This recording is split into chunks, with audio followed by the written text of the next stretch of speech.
should United find it? Yeah, Match boy. level Yeah.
82.5.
Smith.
Beyond the haze of distance.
Push it up.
And without any warning.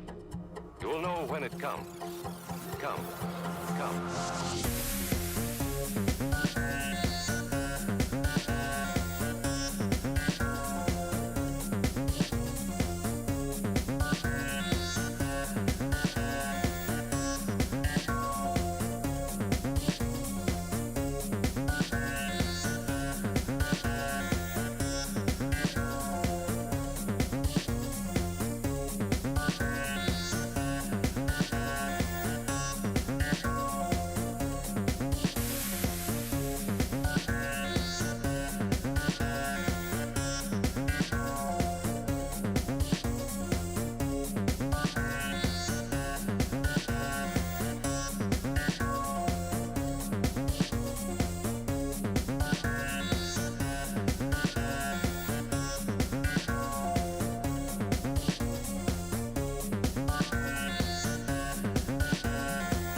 Hello and good evening, everybody. I have to say, it's a sad day. Steam is not working and it's not letting us play some Civilization 6 content. What is this? Oh, anyway, we are gonna have one option here. We're gonna need to go through the pick and ban phase, of course, on the CivGG website, and that is gonna help us save some time over here. I do want to say hello to everybody in the meantime. Good evening, sirs, and welcome. Hello, YouTube. We got Chris Mo, we got Oil Dragons. Good evening, sirs. Felipe Liguri. Buenos dias, senor, and welcome. Soup Noodle. Good evening, sir, and welcome. Ashwin Huganveen. Good evening, sir, and I do hope you are gonna be happy with the content tonight. Let's see some games going on. I do also see Monstras. Good evening, sir, and welcome. Yuriko, welcome, sir. The destroyer is actually at work. It is moving around here, and it's right now destroying a little ball. It is what it is. Now we got Rabbit Man. Good evening, sir, and welcome. Shock Horror. Yes, we're late again. I'm so sorry. But I am gonna have some details for you. As you can, let me actually open up the screen so you can see. There we go. Now, as you can see over here, they are going through the pick and ban phase right now, and hopefully we're gonna have Steam working. As you can see, we refresh the page. Nothing is happening. There are no game. Oh, the game list happened. Okay, the game list happened. Okay. Whoa. Let me actually put it up on the screen here. Whoa. Okay, do I have a link? Do we have a link? I don't think we have a link. Do we have a link? Not yet. We don't have a link yet. So I guess we got some time on this. Let me put this up over here and keep going and saying hello to everybody. Colorado, good evening, sir, and welcome. Pochmon Apricot, bonsoir, monsieur, bienvenue. I totally understand, man. Totally understand. You prefer polling. I get it. I bow down. It is what it is. Also, the Beasley, good evening, sir. I played my base game last night. I had 700 science, turned 85 of Germany. Ooh, that sounds amazing, the Beasley. Congratulations. Also, Salty Capybara, good evening, ma'am, and welcome. Good evening. I still haven't booked a hotel. Need to hurry. Yeah, I would say, yeah. We got like, what, 2 weeks to go? Come on. You know, you gotta get ready. Also, let me actually take a scroll up over here. You guys just see the destroyer. Yes, Natro, good evening, sir, and welcome. Thank you so much for the sub. Much appreciated, sir. Let me also say good and closing. How are you doing, Meinhard? Welcome. Going through the pick and ban phase here, we will have a game between SPA, which is Société de Protectrice des Animaux, basically the Protection Society of Animals, Animal Protection Society, something like that. On the other side, we do have Chasse, Peche, Battleships, CPB, as we like to call it. Chasse, Peche, Battleships, from what I understand, it does come as a name from a party from France, basically, and they made a pun out of it. So yeah, we got a Animal Protection Society on one side, we got a party on the other side. I guess we're gonna see what this ends up with. There's gonna be definitely some battle, some confrontation going on in the game. They did go through the map choice, and it will be Pangea Classic. You can imagine this is gonna be a war setting. We do have the bans already being picked over here, with the pregame bans being Tamar. Well, actually, wait a second. We don't really have pregame bans. I gotta say, we don't really have pregame bans in the CivFR Squadrons. They just have more bans, so I should actually stop calling them pre-game bans. They are revealed after the map. They're not really pre-game bans. We do have Tamar being chosen over here as a ban. Looks like also Hungary is going to take the axe from SPA. On the right side, it's going to be Julius Caesar with Macedon, both of those massive land units to benefit from. We also have Scythia being taken down by SPA, Gran Colombia by CPB. Looks like Cleopatra is not going to be a part of the game. Sumeria is not going to be a part of the game. That actually makes me wonder, well, I mean, there's still Egyptian Cleopatra available, you know, Mariano touches. You get to throw those arrows at your opponents. Crossbow strength, man. Amazing. We have also Lotaro being taken out and Gandhi from CPB side, and now they are going through the pick phase. They will go for SPA will go for Rome as the first pick of the night, and yes, Trajan over here, extremely flexible, you know, extremely flexible leader over here. I'm pretty sure they're gonna get a good result over there with Trajan. On the right side, CPB CPB is actually going to follow this choice up with Genghis Khan, a very warmonger civilization here, or I should say war-prone civilization on this side, while we do have also Montezuma, which tends to shine extremely at the end of the game if he does manage to get multiple continents. If not, I guess we're going to need to see how he's going to try to use that extra damage from his amenities, or if he's going to get anything done with simming and so on. We do have also through the next ban, I do also want to point out about Montezuma. It is a pretty good civilization overall. So don't get me wrong, I didn't want to, you know, downplay it or something. It's definitely Montezuma strong civ. We do have Catherine de Medici being picked up as a ban here by CPB, and Theodora Byzantium by SPA. We're going to have the last ban of the night here on CPB side in just a few seconds. They do have 30 seconds to actually make a choice here. Also, 2 weeks to go for what? The land. We have the Civ land in France, Paris. Yeah, we got the Civ land in France, Paris. It's from, well, I guess it is from the 27th, I believe, or to the 29th or something like that, or to the I will be going there on the 25th, if my memory serves me right. But anyway, I can actually check out exact dates over there. But this is going to be amazing. We got more than 100 players, and of course, other people involved in all of the communities, all of them players actually, joining together. Well, actually, wait, so, sorry, some of them actually don't play anymore, but they are very involved. We do have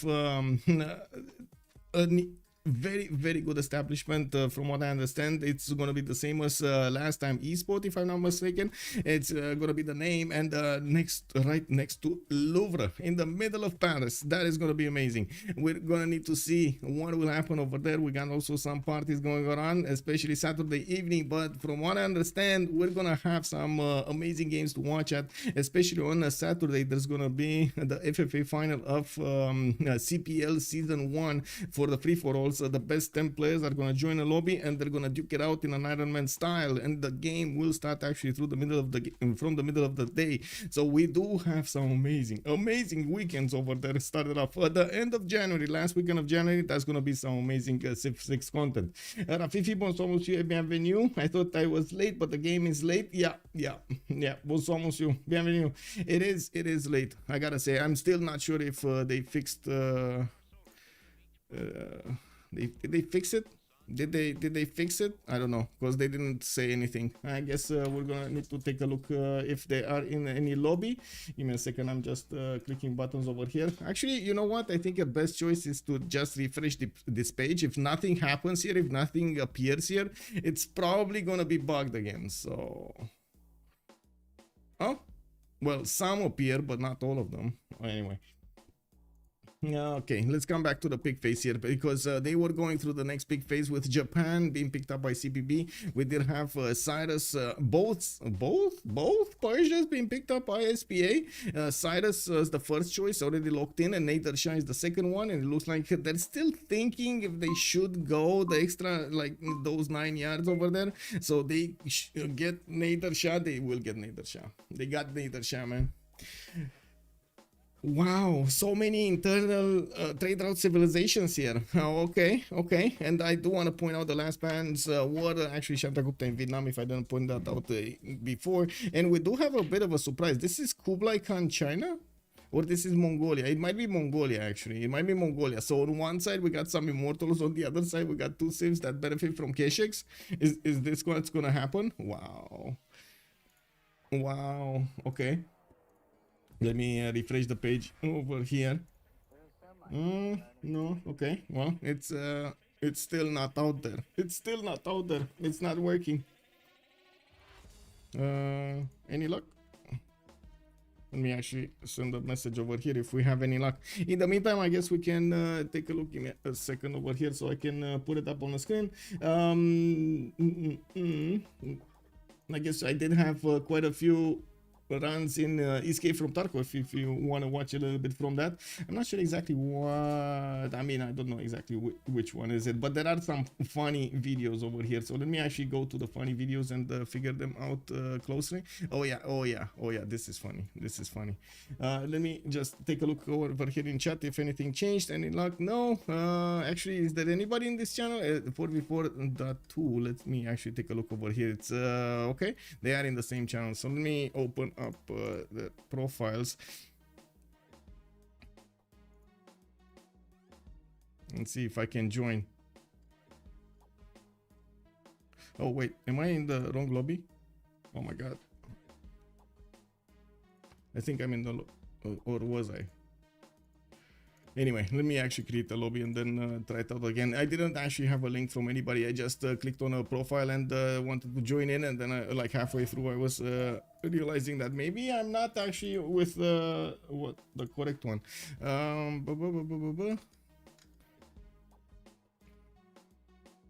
No, this is actually CPB. This is CPB. I was with the correct one. Okay, never mind. I'm just gonna try to join again.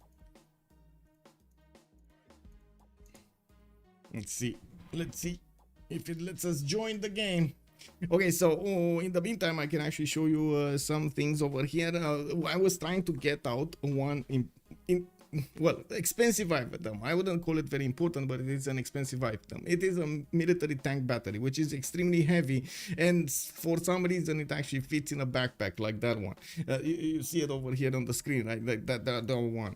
Okay, it looks like again no luck over there. It's still not allowing us to join. I'm gonna create a game and try it again, but as you've seen, we do get an error, a network connection error, even though like he was in. So I guess some of them are in, some of them are not in. It's kind of weird. I see Malm has the same issues.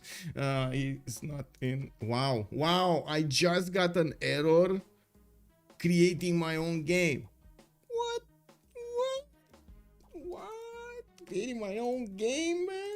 Okay, you know, it is what it is. Leaked Dushnila, good evening, sir, and welcome. Yellow is Mongolian, red is Chinese. So okay, there we go. Would we get stream from the LAN event? Yes, I will stream from there, right on the spot. They will actually provide me with some equipment over there, but I will still bring my own. I won't be bringing my microphone though. Last time I had a few problems with I would say sending this up, and I'm also quite afraid that I would say whenever they see this in some like in the airports, they're like thinking totally different things, you know, like this, how it looks like and how it looks different on the, and they always get me out of the line. They need to take a look, and it and no. So I did get these like last LAN to work with them. What was the Audio Technica something, which the microphone is actually interesting, but it's not as good as this microphone. I gotta say, I'm a bit concerned about this, but hopefully it's gonna be fine. Let me try to join the room again. Retrieving host information. Wait, is this another step that we didn't have before? Connecting to players. ... Oh my god, we're getting in. Okay. So yeah, I'm gonna be streaming from the beginning of the tournament until the end of the tournament, except that CPL game that it's gonna be the finals of the FFA season 1, which somehow actually overlapped. We're gonna see that during the Saturday afternoon, while of course in the beginning of the day we're gonna start off with the LAN being over there. I would actually want to interact a little bit with also the players over there and try to get their opinions about what's going on in the CPL FFA, while of course we do have access to like so many players over there. We're gonna need to see who from them will want to join us on the stream and give us some first-hand information about their opinion. It's still connecting to players. Okay. Anyway, wait, I got pinged by something. Oh, wait, there's another link. Oh my god, I'm a bit late on this. Okay, give me a second. That's another link. Okay. Anyway, so coming back to the story on Escape from Tarkov, I did have the backpack that I needed to get out of there, and as you can see, I was unfortunately you do lose stamina very quickly if you have something very, very heavy on your back. So I did need to actually regenerate my stamina, move that around. Like I was trying to switch it from one place to the other. It was like 50 meters of hell basically until the exit of the map. The funny thing is, and that's where it starts to be extremely funny, is there was extreme lag on the server. I don't know why, but the server just didn't work, and because the server didn't work, we were getting reset to the original position every to the like previous position every 5 to 7 seconds. It was insane. So what my friend that was playing with me did was try to actually outrun the lag. Like imagine the exit was just in front of us, right behind that helicopter, right? You see it in front of that, right behind that helicopter is the exit. And we had only like, look at that, 10 meters to go until the exit. We couldn't get out. We couldn't get out. Like this was impossible. Look at this. Look what happened. Look what was going on.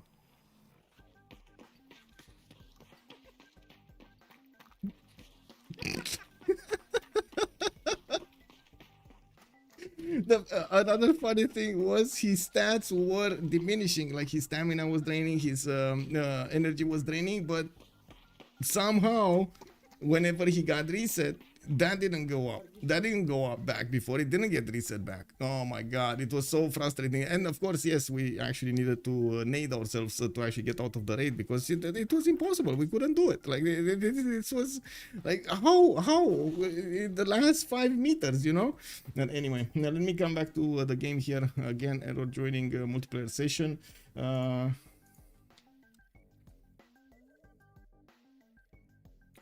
Let me see if I can refresh the page and copy paste this again and see if it works again. Maybe it's one of those times we need to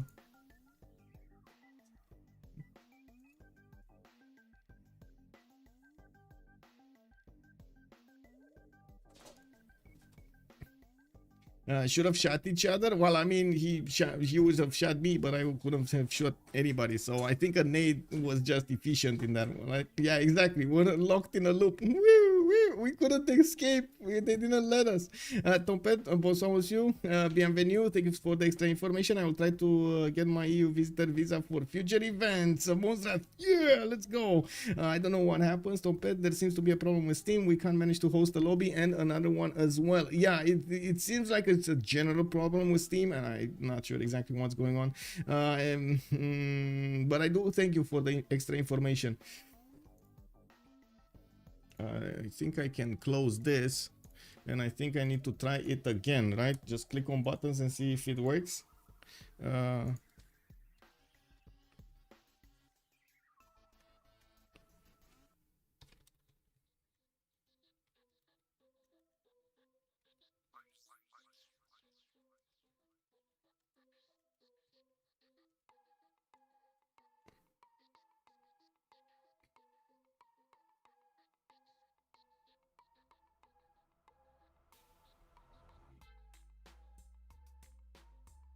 Day, I'm talking the general day.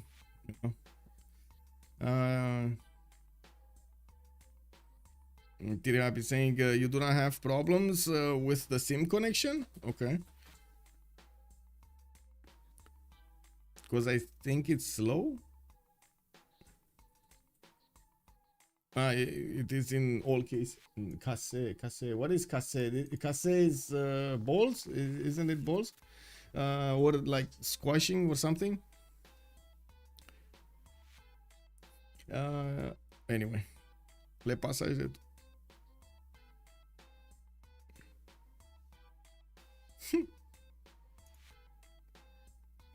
Broke. Oh, it's broke. Okay, got it. Broke. Everything is broken. Got it. Yeah, it seems like everything is broken. MPH issues? No, I think this is just Steam issues. I can maybe I can put it up on the screen here and let me take a look. Down detector, I believe, is the site, right? Let me put it up. What do we have here?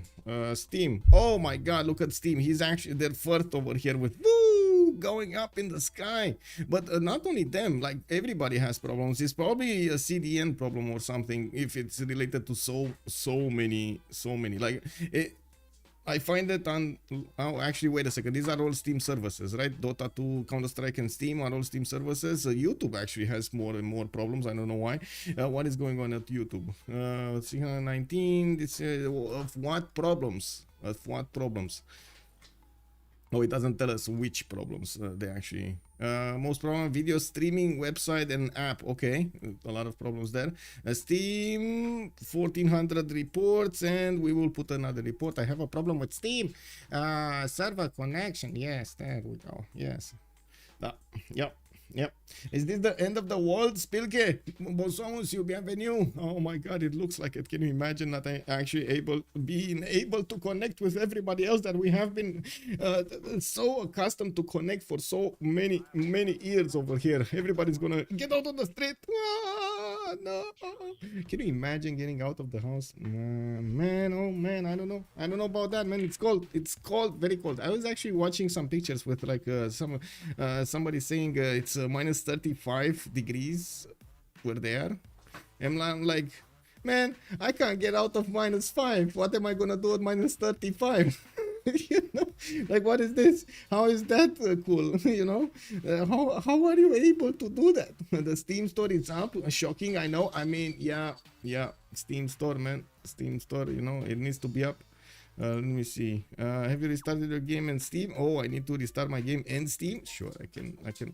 Oh, I'm actually.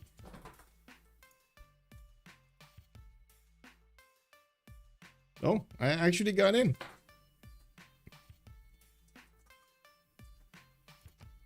Let me rejoin. Because I'm pretty sure we didn't see Pulp, and Pulp didn't see me. Oh, it is what it is.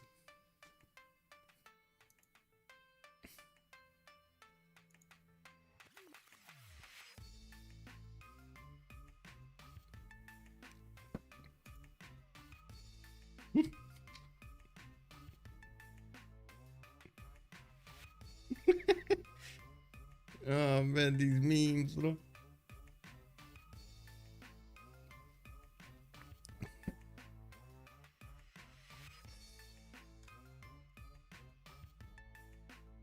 Oh, Xifi just by Axis crashed? Oh no, wait. Wait.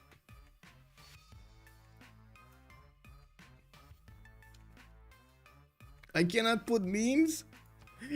No, don't take my memes away. What am I gonna do now? Check this out, I cannot put memes.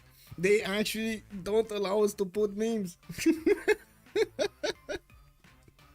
Wow, okay, it is what it is, man. It is what it is. But they can put memes. I cannot put memes, but they can put memes. Of course, they as in the admins and so on. It is what it is. Okay, April doesn't want to host, so I guess we're just waiting over here for something to happen while we're watching this spoofing action going on here. Maybe I do have some videos. Let me see. I'm pretty sure I have more videos here. I actually recorded quite a bit, but I guess I recorded also some weird stuff anyway. Wait, what did I do? Here. There we go.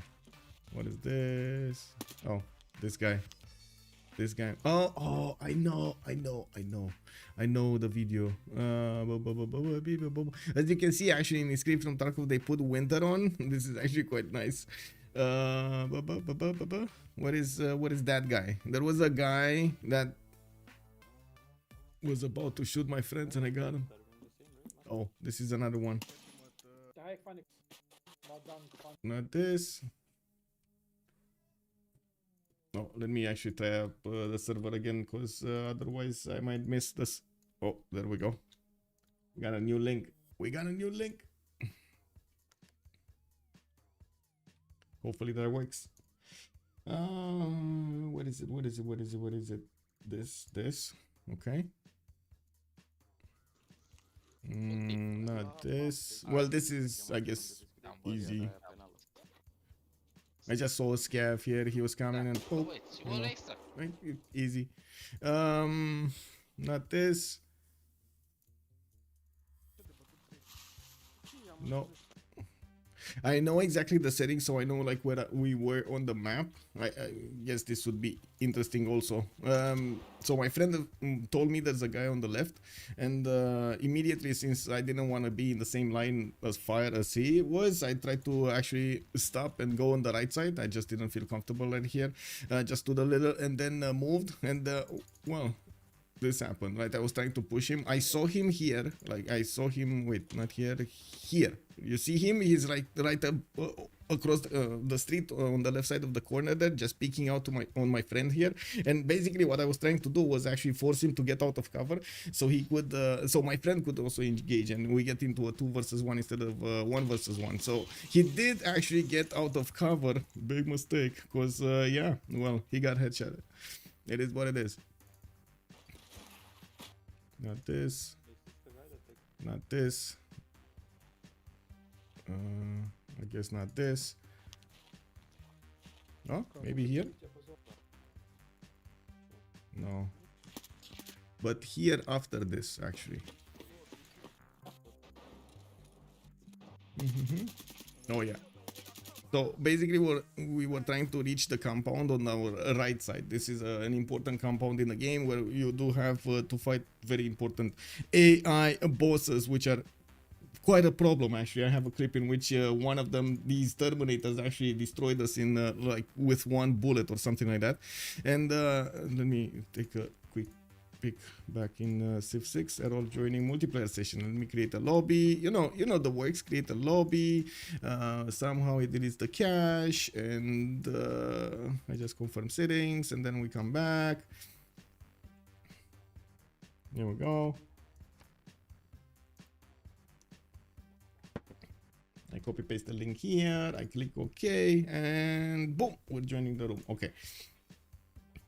Oh, unable to join game. Wow.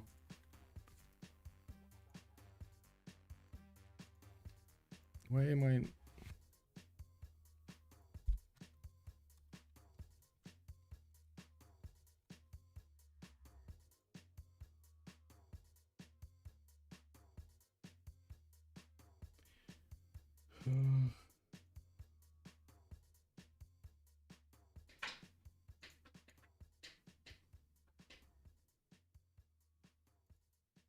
Okay.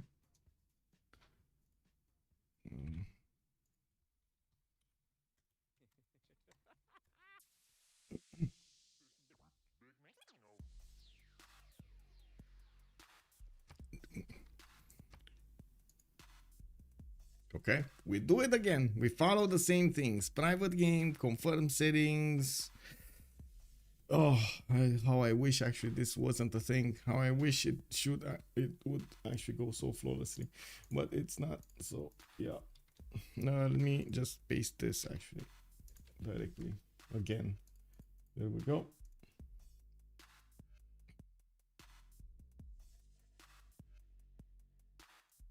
Okay, so what happened here? I heard the people on the left pushing my friends, but my friends were further away than me. And when I started seeing them, I did try to shoot on the last one, so the one in front doesn't actually get the message immediately. And yeah, there we go. Kill that one, and this is like a horrible place, but I guess it is what it is. And immediately after this, something very funny happened. Give me a second. I can actually put it up over here. So we got into like my friends actually got into a fight with another three. They killed two, and one of them was remaining right behind this pillar over here. My friend was on the right side, right in front of us, as you can see him like peering out. And when we got to okay, oh, I'm in. Wait a second.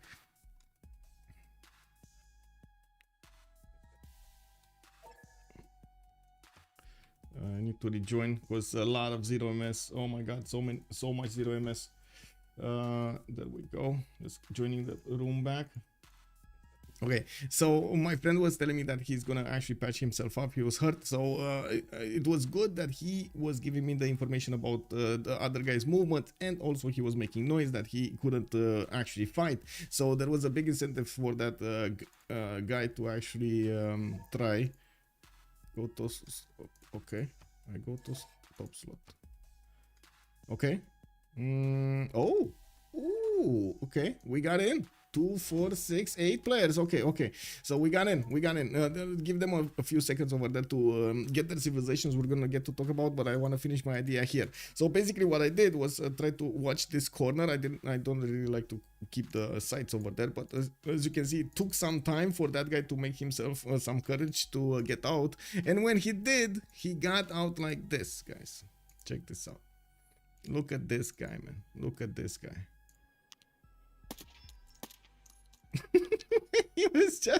he was trying to get out. I was just seeing his, like, I don't know how to know, his pom-pom is getting out. I think that's actually the name of the thing over there, the thing on the head thing, the pom-pom.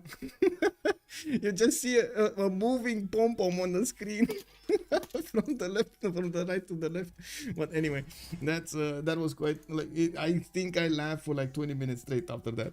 Anyway, let me get this back and see. Okay, turn this off. We're gonna need to put up the remap prediction, and hopefully we're actually gonna get the game going. We need to also put up the map choice for tonight. What will it be? Give me a second over here. Caster and map. It will be Pangea Classic Ridges, right? Pangea CR Classic Ridges. There we go. Also, one question I have, because I saw the comment yesterday on YouTube. Are you guys having any problems with the audio on YouTube? Is that a problem? Because somebody said, what's going on? Hello?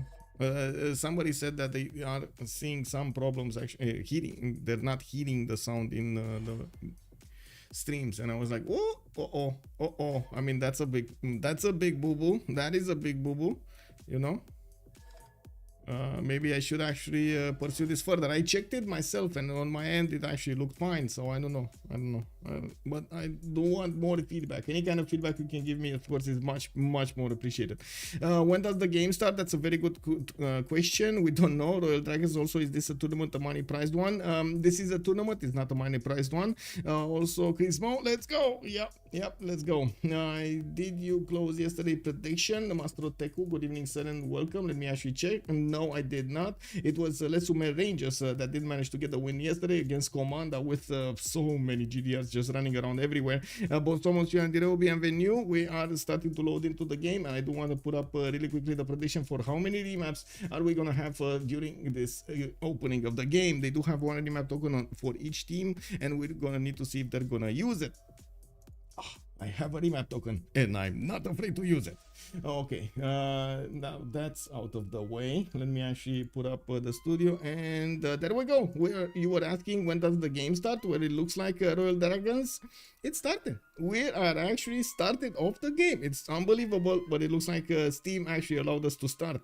It looks like they have actually a quick response team over there. That was quick, quick fix. Now, what was how many remaps?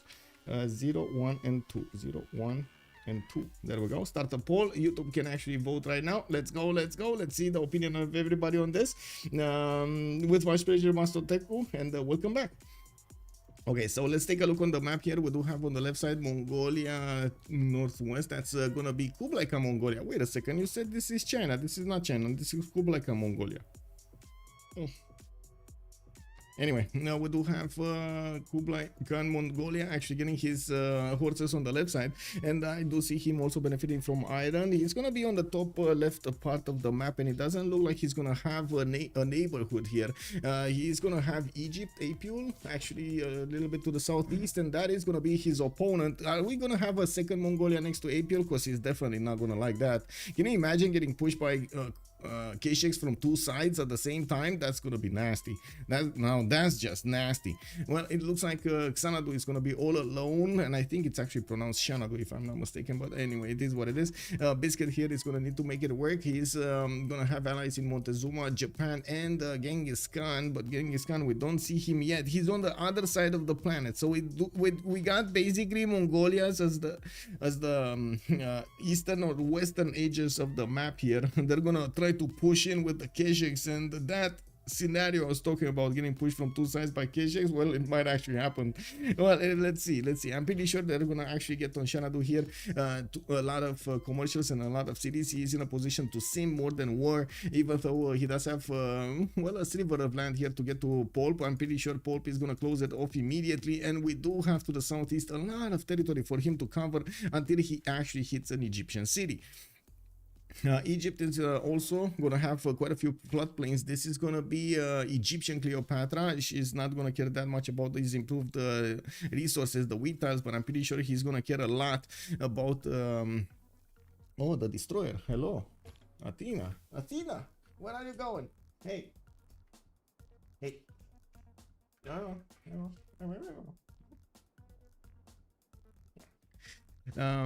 He's gonna care about the floodplains. He's gonna get some extra production out of, I'm pretty sure, Lady of the Reeds and Marshes. It's gonna cross his mind, and we're gonna need to see if he's gonna get the chance of acquiring it. We do have to the southwest also another city with that possibility. Directly south actually to the Samarkand, there's another city center here with multiple floodplain tiles.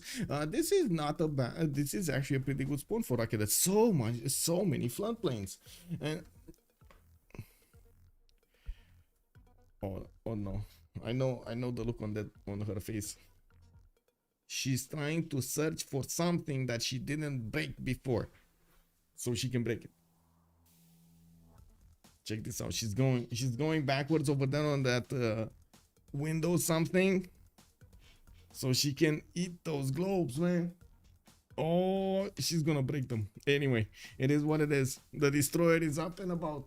Yep, she's doing it. Look at that. Oh my god. Anyway, it is what it is. That's gone. That's basically serving its purpose right now. It's keeping a cushion between us, all of us on the stream, and the destroyer. Yep. Anyway, let me see what's going on here. Is this a rerun or did they lobby fast? They did actually lobby very fast. White and ready. Good evening, sir. She doesn't care. You're a big streamer. She goes where she goes. Exactly, right? Exactly. she does what she does, man. Anyway, we do have Paul here with available turtles in the capital to improve. She does manage to get that sailing quickly, and we do have her also with pretty good harbors all around here. She's gonna have the fresh water from the rivers, and I do see she's gonna also have pretty good cities in the south with more fresh water. She's also gonna have a possibility to trade with Egypt, which is gonna be amazing through this inland sea, unless Shanadu is gonna have a word to say about that. We're gonna need to see Rocket that place a city in the north, and I'm pretty sure he's gonna want to get it on these floodplains, while yes, I'm pretty sure Peche is also gonna get a city here. The copper tile does look great, right? You get some defense from the north. You can actually apply some power there, keep your opponents apart. You won't be able, your opponent won't be able to hit you until he gets artillery. It's all good.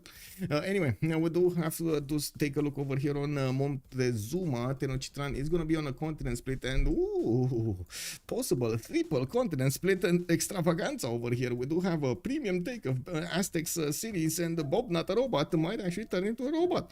We do have him with an Eagle Warrior coming up in 2 turns. He does have Mount Kailash to the southeast, and I gotta say, I feel like that, how to say, that meme where you have 2 things in each hand, like 1 thing in each hand, and you don't know exactly what you pick. You're like,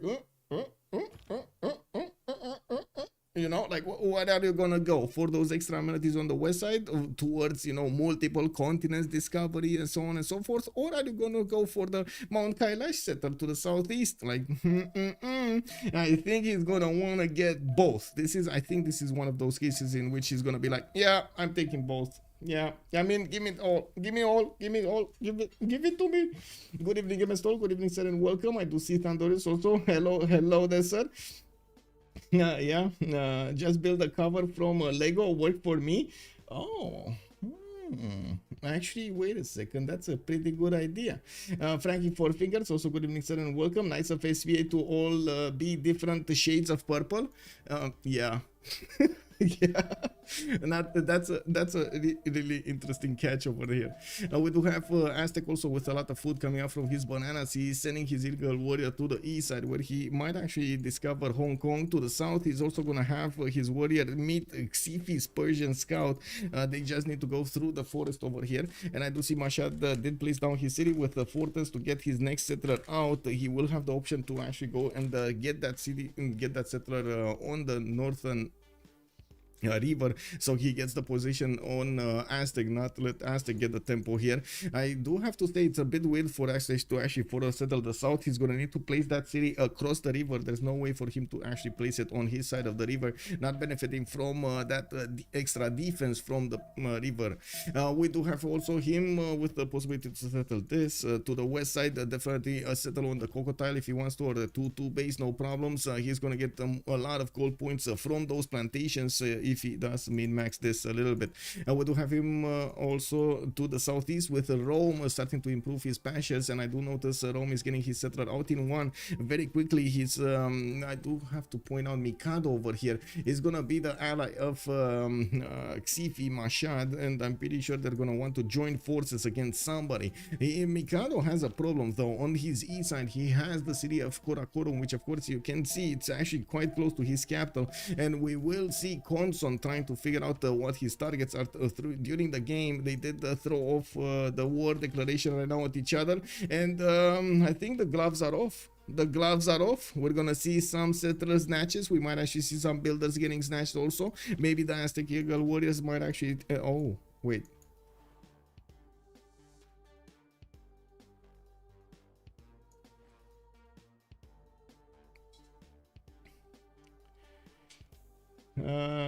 yeah, yeah. I mean, this is one of those moments when you're crying remap to your teammates. You're like, get me out, get me out. What is this? Athena, păi ce faci acolo? De ce strici alea? Păi cum adică? Hai, vină cu. Hai, finish tu aici. Yeah. Well, she knows she's doing bad. She knows. Do I smell a remap? I think we're gonna have a remap. Yes, I think we're gonna have a remap. No, not this. No, no, no, not this. Not this. Anything but this. Okay. Not the headphones. Stay here. Now, well, the city of Kyoto is going to have a hard time actually getting something done during this game. By the looks of it, he's only going to have like maybe 2 or 3 more cities, and that's about it.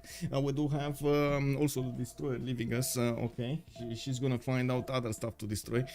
We do have him with the horses that already improved to get a 2-3 deer tile, and at least in the capital, he's going to have quite a few tiles. Maybe he's going to get lucky with the Guard of the Sea, but that's about the extent of the luck he's going to have. Like, these are 3 cities, maybe 4 cities maximum here, which of course is kind of a stretch because you just won't have tiles to work for those cities, like past pop 4 or 6 something.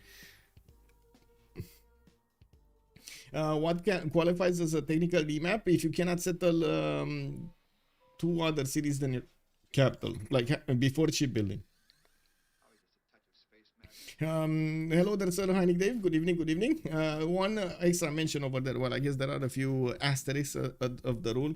It kind of depends on the distance you have, like between you and your opponent, the distance you have between you and, or I should say, the initial spawn and the edge of the map. Also, travel time for the settler for the extra 2 cities, depending on the map size. And yeah, there are a few more asterisks there. But the basic is you cannot settle 2 other cities. In total, 3 cities. Oh my God, they're actually gonna go for this. They're actually gonna go for this.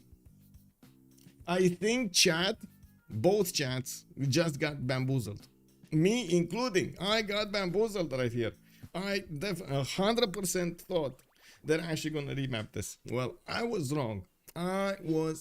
It is what it is. Well, we do have over here a big challenge in front of Knights. He's gonna need to make this work. Somehow he's gonna need to make this work. We're gonna need to see him also settle some cities, maybe on the southwestern continent. I'm pretty sure Mikado is gonna want to keep him out of his borders here to the northeast. But then Conson is gonna be quite happy to trade with him on the seas. They're gonna have extremely good trade routes here, and I would imagine we will see a fight between Karakorum and Puteoli. Mikado just settled on the Eye of the Sahara. We're gonna need to take a look more in detail on each civilization, starting from the left and going through the map over here towards the west side. Also, Matt Beats, good evening, sir, and welcome. 1 city challenge. Yeah, exactly. 3 city challenge in this case. Japan thrown under the bus, basically, Moonstrat. They're like, oh my God, we're gonna get war over here. Yes, let me at them. Let me at them. We're not gonna get this awesomeness spawn anymore. Well, Japan, you gotta take one for the team. You're gonna be fine. You're gonna be fine.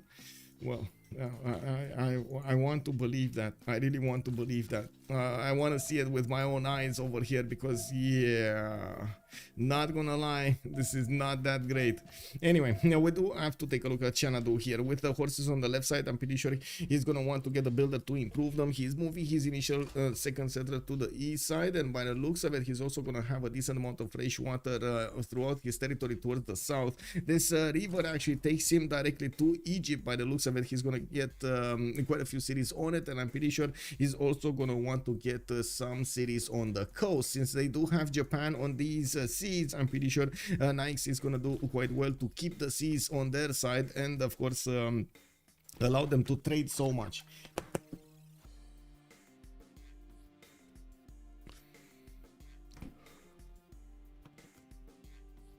Stop pushing buttons. Hello. Don't push the buttons. Hey, I am allowed to push buttons. You are not allowed to push buttons. Come on, come on. Anyway, sorry. Yeah, it is what it is. We do have to take a look also on Cleopatra. Rakedet is gonna get his settler out in 3. That's his third settler because Thieves just got settled to the southwest. Interesting position, though. I would have thought he's actually gonna put it on the 2-2 base across the river, not on the 2-1 hill tile. And yes, he is gonna get the 3-1 extra food going from those marsh tiles. As you can see, he did just picked up a Lady of the Reserve Marshes and getting an extra production point on the marshes and the floodplains. It's gonna be a thing over here. We're gonna need to see if he's gonna want to get the Temenanki quickly, and we're gonna need to see if he's gonna manage to get some very good Sphinxes going around. I would imagine we're gonna see another settler. We do have horses to the north in the third ring. I do also notice iron in the third ring to the southeast, where I would imagine he's actually gonna put another city. We do need to see exactly how he's gonna want to place these because, yeah, not a lot of good resources going around here. Pretty good, but not a lot of good ones. Anyway, now moving to the northeast, we do have Polp sending her settler to the south. She did block the access of Mongolia towards her land. There's only one tile choke point that he could pass through, and you can see Pasagarde was ready with a scout to block any kind of movement on her side. We do have her planting her city on probably the coal tile for the 2-2 base, and getting access to the bananas to the southeast is going to be nice, and I'm pretty sure she's going to want to get a city over here. I would say copper, but of course you can settle next to the copper in any case. The important thing to get is to get the city on the west side, on the coast, or with a harbor over there connected, so you can actually pass those traders through it and receive the gold points from your allies, and you also give them some gold points. Now we do have Pasagarde benefiting from horses in the southeast in the second circle. That's pretty good. We do have also with an iron tile here in the capital, easy to improve other iron tiles towards the northwest, towards Pantanal. I'm pretty sure we're not gonna see a city here. I would imagine Polp is not gonna actually go across this one tile bridge that she has towards Mongolia. She also has Montezuma on the east side to worry a little bit about, which I would believe he's going to be aggressive. We do have Bob, not a robot, actually getting that settle at Tlacapotzalco towards Mount Kailash, towards the southeast of Tenochtitlan, directly on the olives. He's putting down an encampment, and it looks like it's going to be, it's going to be Exodus of the Evangelist time over here for him to get something done.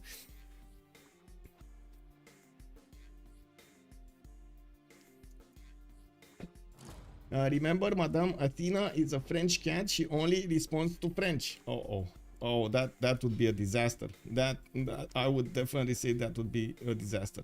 I have become cat, the destroyer of worlds. Justified Absol, good evening, sir. Yeah, he's padding his APM, exactly, right?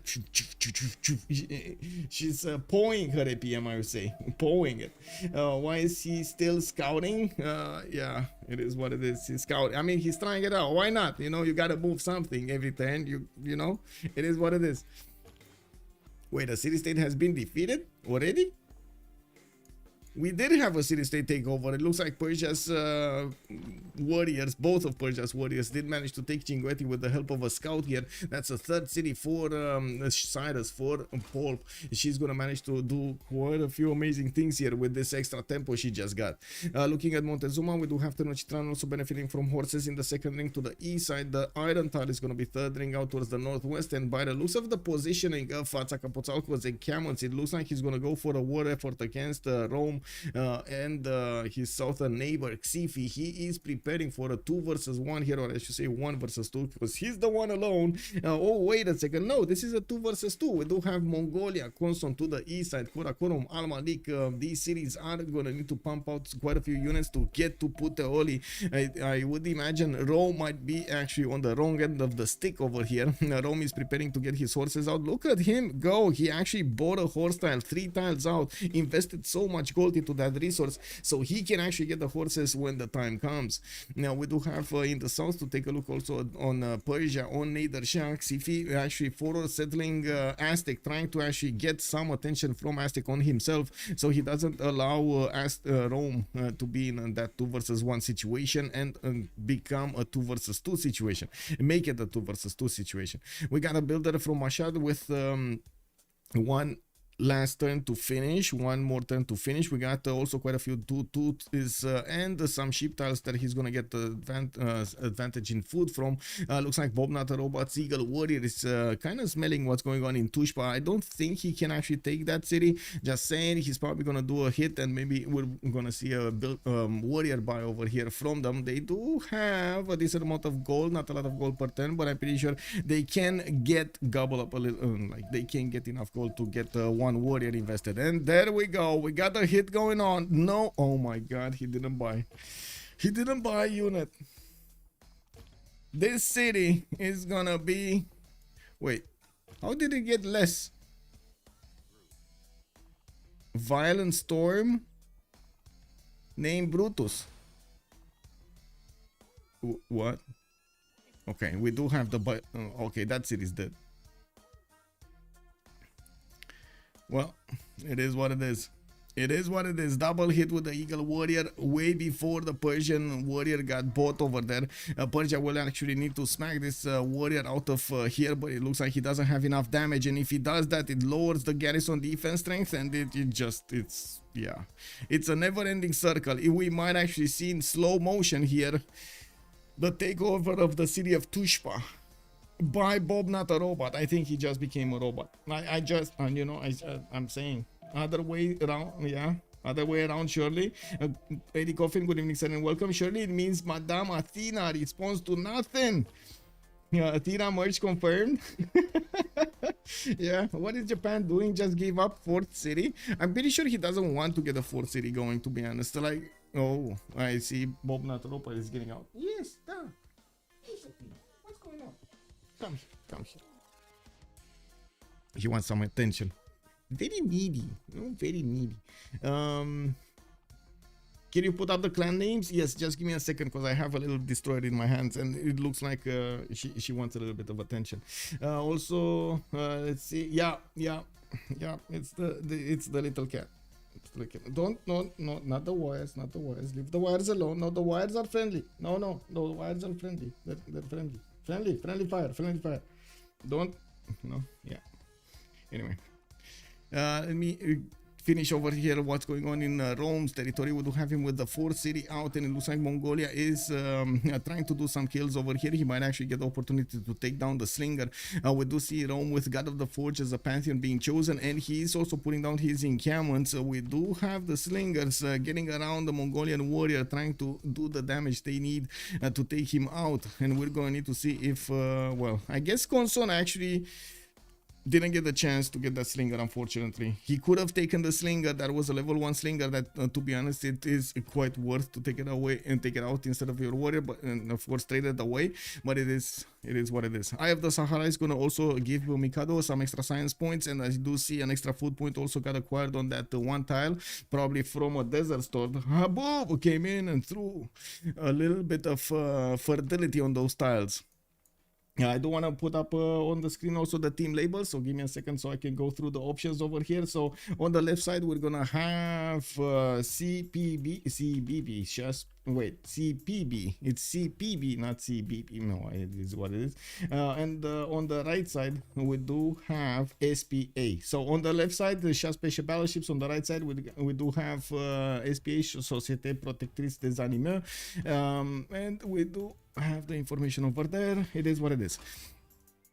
Okay, so looking at Al Malik, we don't have yet a Pantheon, but it looks like he's also getting his encampments. He's on 3 cities at the moment, and I do have to point out, I don't really like the quality of those tiles that he has in the cities. He has a few 2-2s, a few 1-3s, and I do see a Reef tile, but in the other cities, he's gonna be lacking quite a bit of production. For example, in Peche, not a single 2-2 around unless he actually invests in this horse tile on the right side. He's also getting his builder. He's waiting for the city to grow, which of course is not actually gonna get him access to more good tiles to use. We do have Al Malik in a better position with coffee tile giving him the extra culture. He does have slingers coming around, already preparing for a little bit of boomsy here, so we're going to need to see how the boomsy is going to go between him and Mikado, especially with Aztec bearing down from the north. Aztec just took put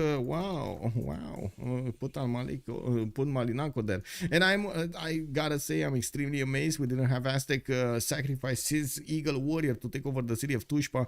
It was very close, but he did have a chance to take it over entirely with the life of that Eagle Warrior. Now we do have Initiation. It's actually being chosen by Aztec as a Pantheon, and I do see him finishing off his second encampment here pretty soon. We do have him with builders coming around. He's going to need to improve his strategic resources if he wants to go to war. And talking about strategic resources, we do have Karakorum with 2 horse tiles in between that city center and Keshker. While he does have his iron in the second ring from Keshker, he's going to need to get that builder there to improve it. Now we do have from the south a very sneaky scout coming in, trying to see the tiles of Mongolia and maybe snatch one of these builders.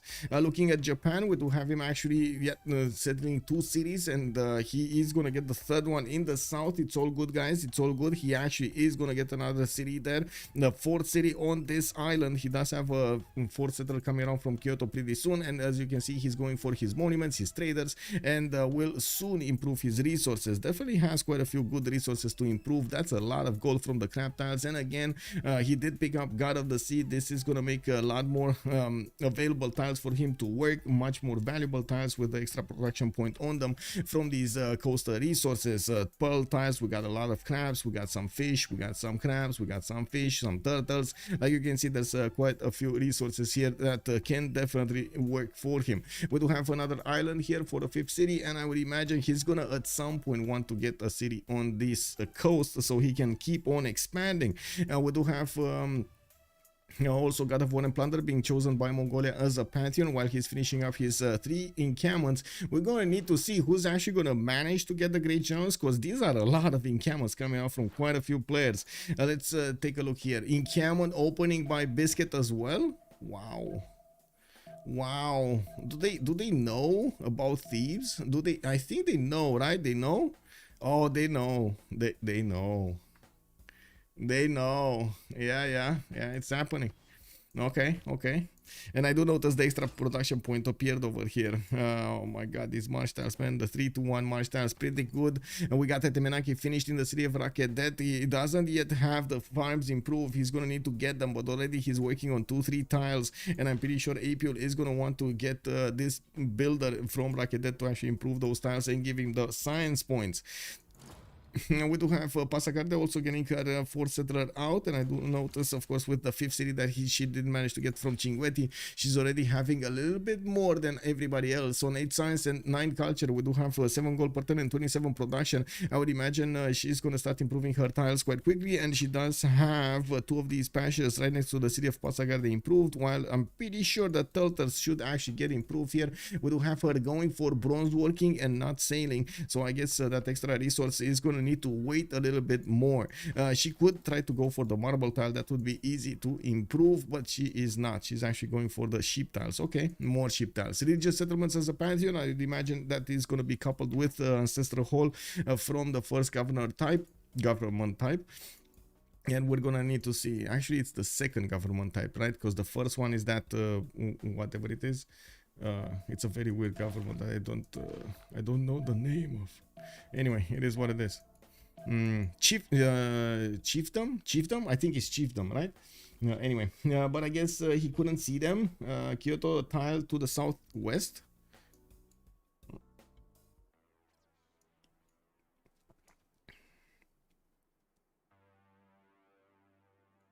Yeah, I guess this city, this per tile is not in his grasp. It's not there, but he's gonna have this per tile. So again, he's gonna still have this. Anyway, okay, so I think we can finish the remap prediction, right? This was the one of the fastest remap polls that we did have. Let me put it up over here. We did have 0 remaps being chosen, and it looks like the high rollers of the chat have won today. They actually put so few points and managed to get out so many points. Congratulations, by the way, whoever voted for the 0. It looks like Matt Beats and 2 others, 3 of them did manage to foresee this. We were discussing bad placements of Japanese cities. Well, would you actually call them bad? Because to be honest, he doesn't really have any like options. There's like no option over here. He already put down Kyoto well before he knew this is an island. So yeah, I think that the remap due to the delays in the game start. That might also be the thing here. But don't we have Saturday tomorrow? Like, it's not a working day, I would assume. I mean, I guess there are some, you know, activities that you will do on a Saturday that make you wake up in the morning. Are there actually activities you do on Saturdays and Sundays? Well, Sundays I understand, it's like church and stuff. But Saturdays? Okay, it is what it is. You don't want to get that sleep pattern off its clock, right? You wanna have it. Keep it as is. You could technically get 5 cities on there, but he wasn't. Yeah, he didn't know. I mean, he didn't know. And I do have to point out, it's much better to actually get like 4 very, very good cities than actually 5 mediocre ones.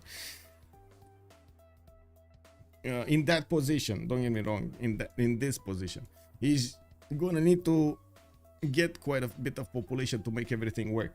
Okay, so I did finish on Twitch the prediction. Let's actually finish it on YouTube as well. Let's see, and the poll over here, YouTube was of the same opinion, by the way, as Twitch. One would have won on both sides if this was the choice.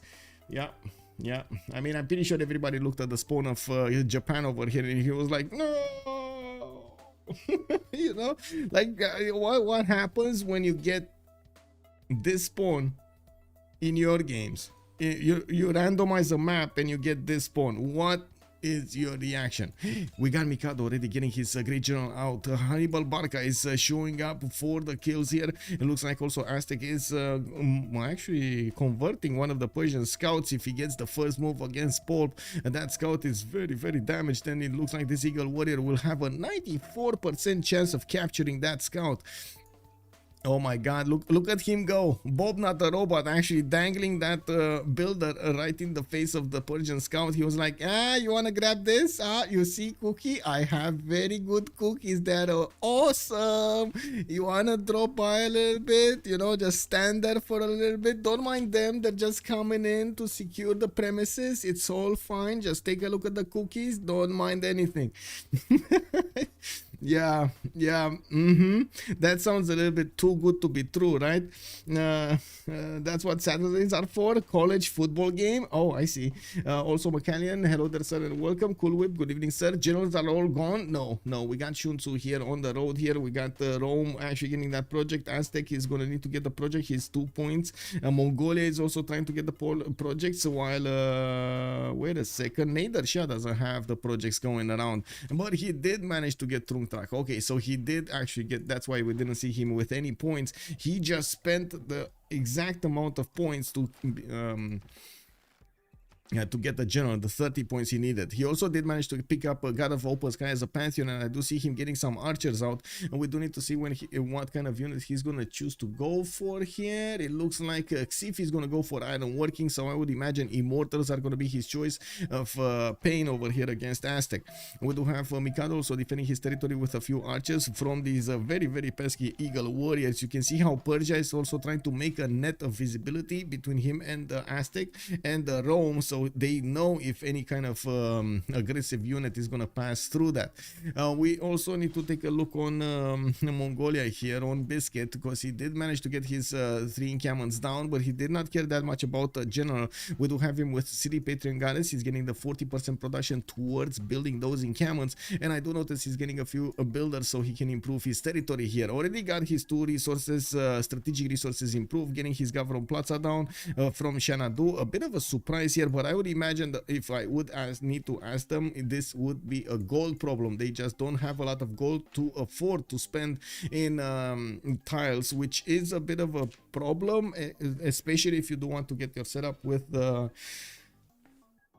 campuses. Like these little details, and this is something that I guess is not immediately obvious throughout the games, but it should be, and I think it needs to be talked about. So optimizing your empire, optimizing the adjacency you have on districts and so on and so forth, maybe is not going to give you that big of an edge that you think pre 1050, but after you get 1050, the bonuses start to add up.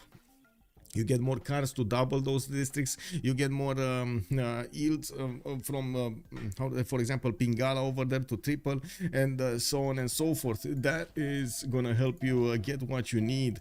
The problem is, of course, having the time, having the gold to get all of the perfect setup going. You need to prioritize if you wanna go towards industrial zones, gold throughout the game. What are you gonna be lacking according to your population bonuses and so on. So, for example, in some situations, we've seen total balancing act over here on Persia.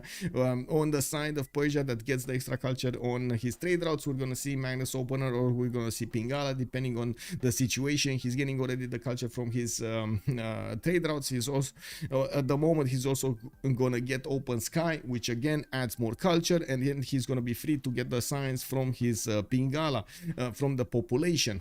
While on the other side, on Nader Shah, which is the one that gets the signs on its trade routes, we're gonna see the other way around. We're gonna see him try to balance that extra culture, that extra science that he already benefits from, with some moksha added in over there for the extra culture. We do have Aztec managing to actually get his general over here, so we do have 3 nations very close to each other with generals, while I do notice Mongolia on the right side, Konson, did not manage to get one. We do have 2 generals on Mikado, actually one on east, one on the west side. He's hard building his legions as quickly as possible and getting well strong in the meantime in 5 turns. These legions will also benefit from a chop on them. Very, very powerful units. And what is this 2-4 tile? Oh my god, Mikado just yeah, he's dropping beats, man. Yeah, Tannhaus, optimizing your distance when we need the game outright, but doing it badly can make you lose the game 50 turns later. Tannhaus, that's also a good point, yes. CPB going to be bankrupt? You think so? You think so? I mean, I don't think so. I'm pretty sure we're gonna see Mongolia put that city to the north, and whenever he's gonna do this, Niax is gonna get those trade routes flowing through, and I'm pretty sure this is gonna give them enough gold.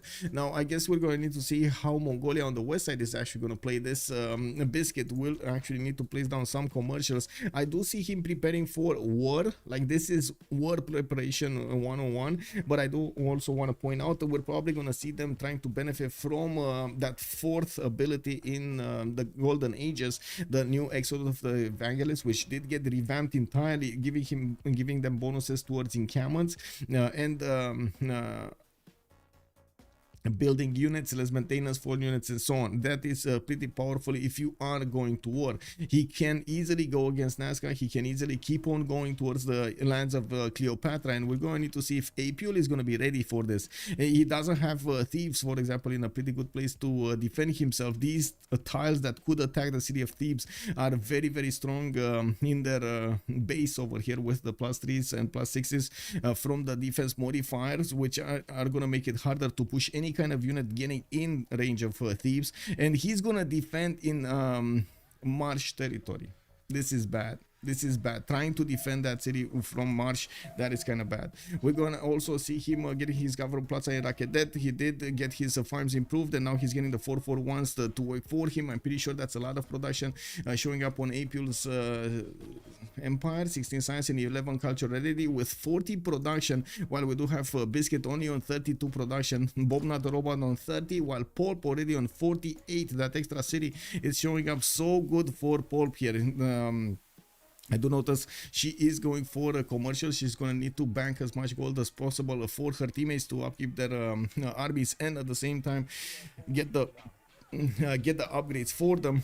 We do have a government plaza being placed in such a way that she's gonna get the mountains to add more adjacency towards campuses, to at least towards Pasagarde. I'm pretty sure Sparta is gonna put up campus over here, which is gonna be a +4 with a 1 2 3 4 oh +5 actually over here from the 2 bananas on the west side as well. We do have the city of Ray also with enough distance to put another campus over here if he wants to.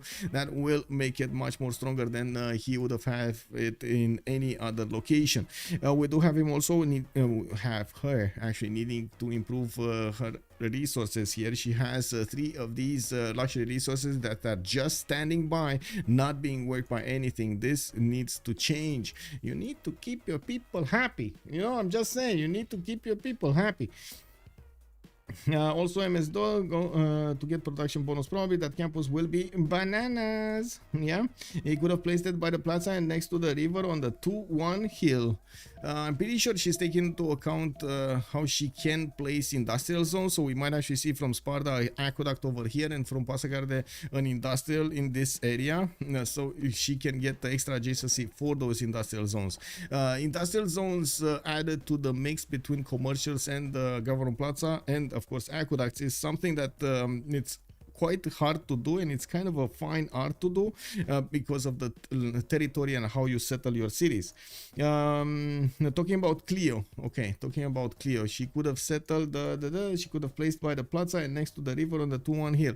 Oh yeah, I'm pretty sure she could have settled over here. I'm not sure. I mean, I know what he did it, so he could be closer to these marsh tiles, but I don't think it was worth it, to be honest. Like, he could have had 2-2s anyway. It is what it is. We do have Moksha establishing the City of Thieves. I do see Liang is established already in Rakedet. More settlers coming around from his cities. 3 other settlers coming around, while Mongolia is still building his orders. No, he actually switched towards his own settlers. He's going to want to get an expansion phase going before he's gonna go to war.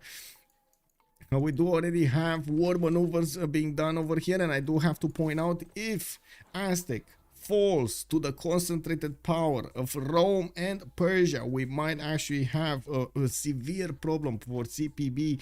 It will take a lot of time for Japan to actually come into focus and manage to influence the game in some way, form or another, other than of course just sending gold and resources to his allies. This is gonna also allow Rome and Persia to get a lot more cities and become big, not being pressured by anybody. I'm pretty sure Mongolia on the east side is not going to be able to take on by himself his opponent over here to the west side until some time, and he doesn't have the opportunity to help out at all Bob Nataropa. This is a bit of an issue here because we do have so many units coming out from both Sifi and Mikado. They are going against the few units that Bob Nataropa has built, and he's trying to keep on hard building, but again, he's hard building and not pre-building. Not pre-building is going to increase the time that you need to actually get those units out, and unfortunately in some very time sensitive situations, this is a bit too much.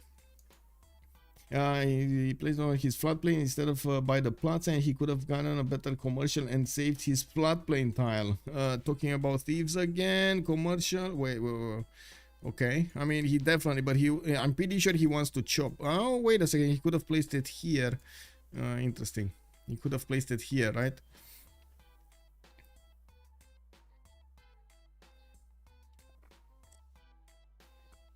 Now, looking at this, I think I know what's going to happen. He's actually going to place an aqueduct on the deer tile, and he's going to get from Rakedet an industrial zone here and another industrial zone here. If he can get a dam also on the 1-1, he's going to be very happy with the adjacency he has to both.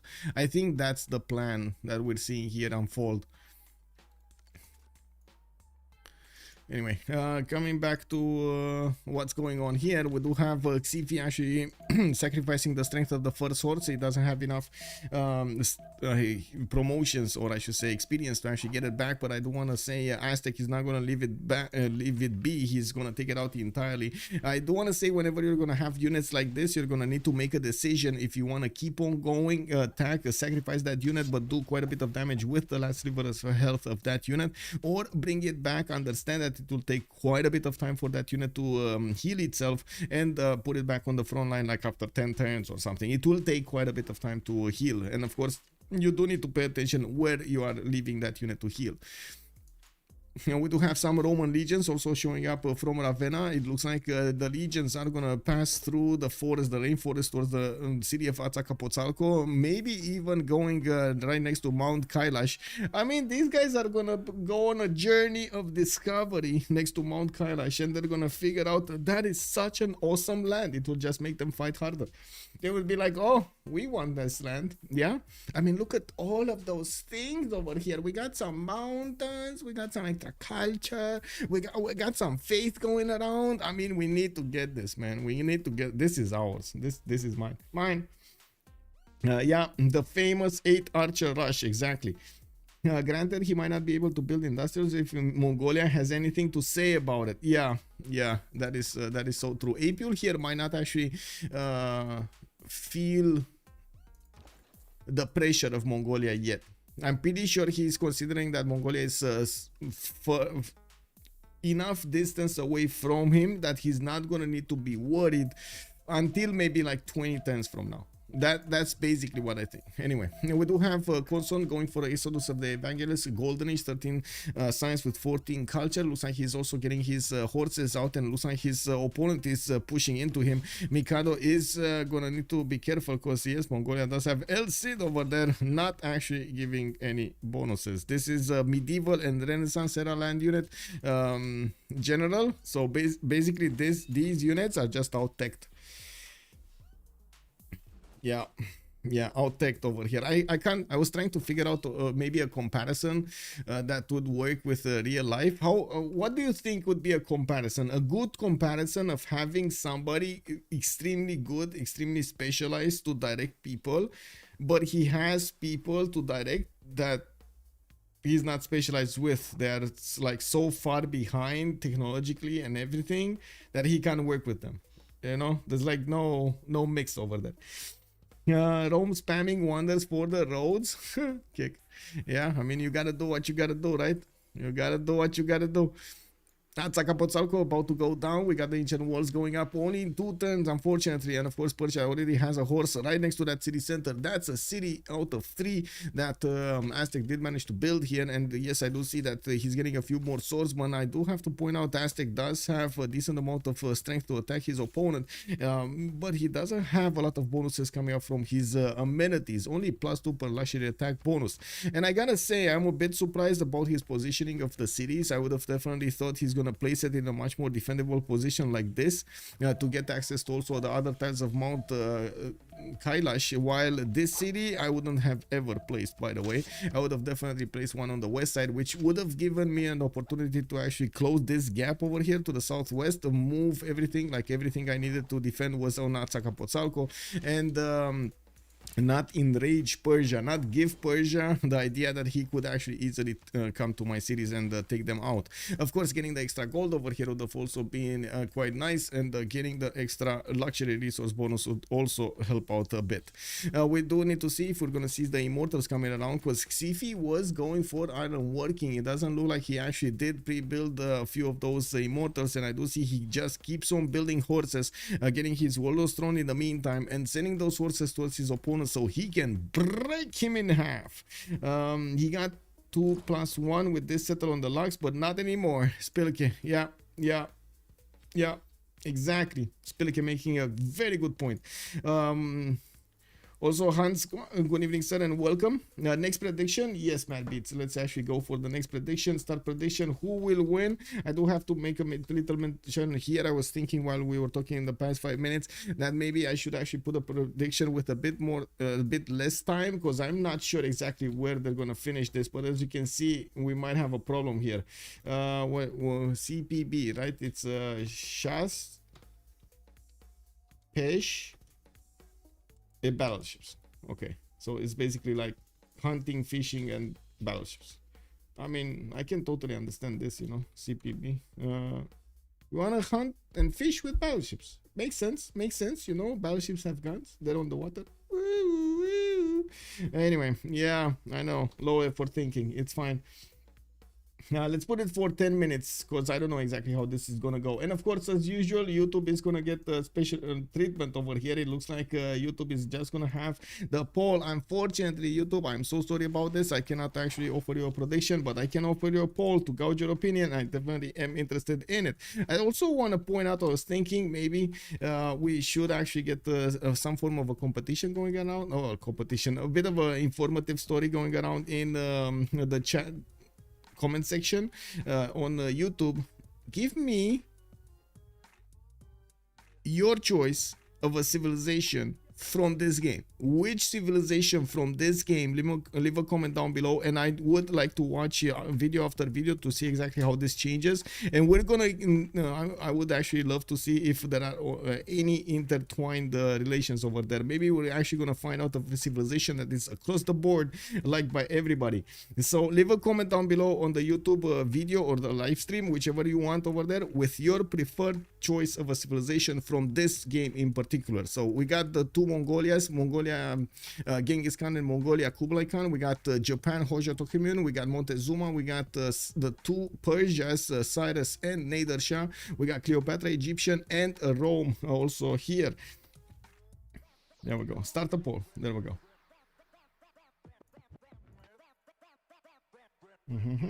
Okay.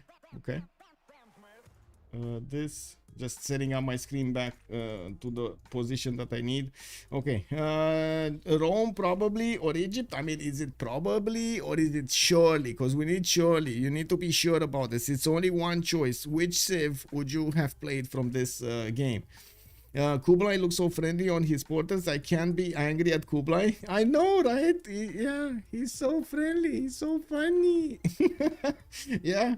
On the road, Japan, Rome for Egypt. Pretty Flowers, good evening, sir, and welcome. Surrender. When do you think they're gonna surrender after this? I don't know. We'll see. We'll see. They don't have that big of a history with surrendering extremely quickly in the games here.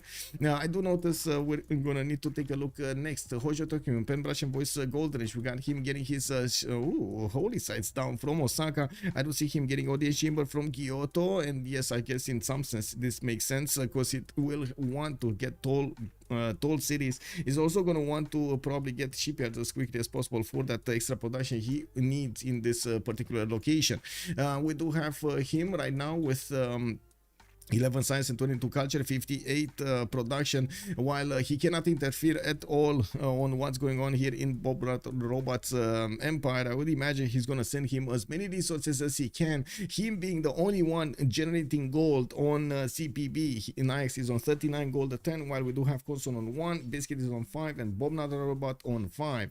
I do also want to point out, I did not see Governor Plaza being placed down from Aztec, which does not give him the opportunity to get his Wall of Strong going, and not actually giving him the -1. He's gonna need to, oh, it was placed down, never finished. Oh, that's a problem. Biscuit, 13 science and 26 culture with Kublai Khan Mongolia on the west side. He did manage to take over the city of Nazca, and this should actually make Apul start his alarms in his cities. Like, I would actually hear those anti-air alarms, you know, those ones. You know, those ones, I would imagine right now in the City of Thieves, those ones are being heard all over the place, because Mongolia just took a city right next to him. He knows that he's going to be probably next on the chopping block, and he definitely needs to get some units out. We're going to need to see if he's going to get the vision towards his opponent. He definitely needs to see this river over here so he can gauge how much of an army he needs to get out of his cities and defend his place. He's not going to have a lot of time to pump it out, but he is going to have a decent amount of production to work here. We do have Bob Not a Robot also on 9 science and 16 culture with Exodus of the Evangelist. His city got taken over by the Persian incursion here. Xifi did manage to take out Azcapotzalco, the crown jewel of the nation of Aztec, with a 3-3 tile that he was working. He also was benefiting from some extra culture from Mount Kailash on the east side. We do have the Roman legions starting to make their way towards Tenochtitlan, which is starting to build the walls. This is a bit of an issue here for Bob Not a Robot. It looks like he's getting encircled and strangled in some sense. His economy, his development is being strangled. He cannot get more cities out. He cannot get anything else out other than armies and defensive capabilities, which will slowly make him lose. This is going to be a problem during the next part of the game, and we're going to need to see if CPB can actually figure out the correct way of getting out of this situation. I find it very hard to get out of this. I gotta say, if they find one, this is going to be something that we're definitely going to need to respect a lot. This is a very hard scenario to get out of. With one nation out on the seas over there with only 4 cities, with another nation being taken out relatively quickly here by your opponents, you are left with 2 other civilizations that at the moment are going to be engaged at war. No simmer to speak of. This is a bit of a problem. I'm not gonna lie, a bit bigger than the problem. Anyway, we do have Pulp with 23 science and 38 culture. She is happily simming away, and it looks like she gave a city spot to Egypt, so he could benefit from all of those floodplain tiles already. Oh no. Why the city of Ray, I just realized, by the way, that city of Ray, instead of actually settling the copper, and yes, I know, would have gave up on 1 extra housing. Wow, that is big. Anyway, that would have made allowed them to actually connect on the seas their economies, which would have been so good. But anyway, I guess we're gonna need to see if there's gonna be another city being placed here, so those trade routes do actually have a way to get through the seas and connect to each other's capitals. We do have more markets coming around with religious settlements. Persia is gonna get the opportunity to settle quite a few cities. I'm a bit surprised we don't see more cities here, and choice for audience chamber instead of going for something else. I would have imagined she's gonna want to place cities everywhere on the east side, and getting another 4 in this particular moment would have been amazing. Anyway, it is what it is. Ancestral Hall, it looks like Pulp is not an enjoyer. We do have also to take a look at Apule and Xifi first here. He's getting his horses to attack Bob. Bob is gonna get hit by the Immortals. You do see the first Immortal getting out from Hamatana. I'm a bit surprised Xifi is not considering going for more Immortals. These guys are actually quite a pain to take care of, especially since they can just sit in your face and throw arrows at you while your swordsman will take damage. They won't, and if they do attack into the Immortals will do a lot of counter damage. So very strong units, very hard to deal with.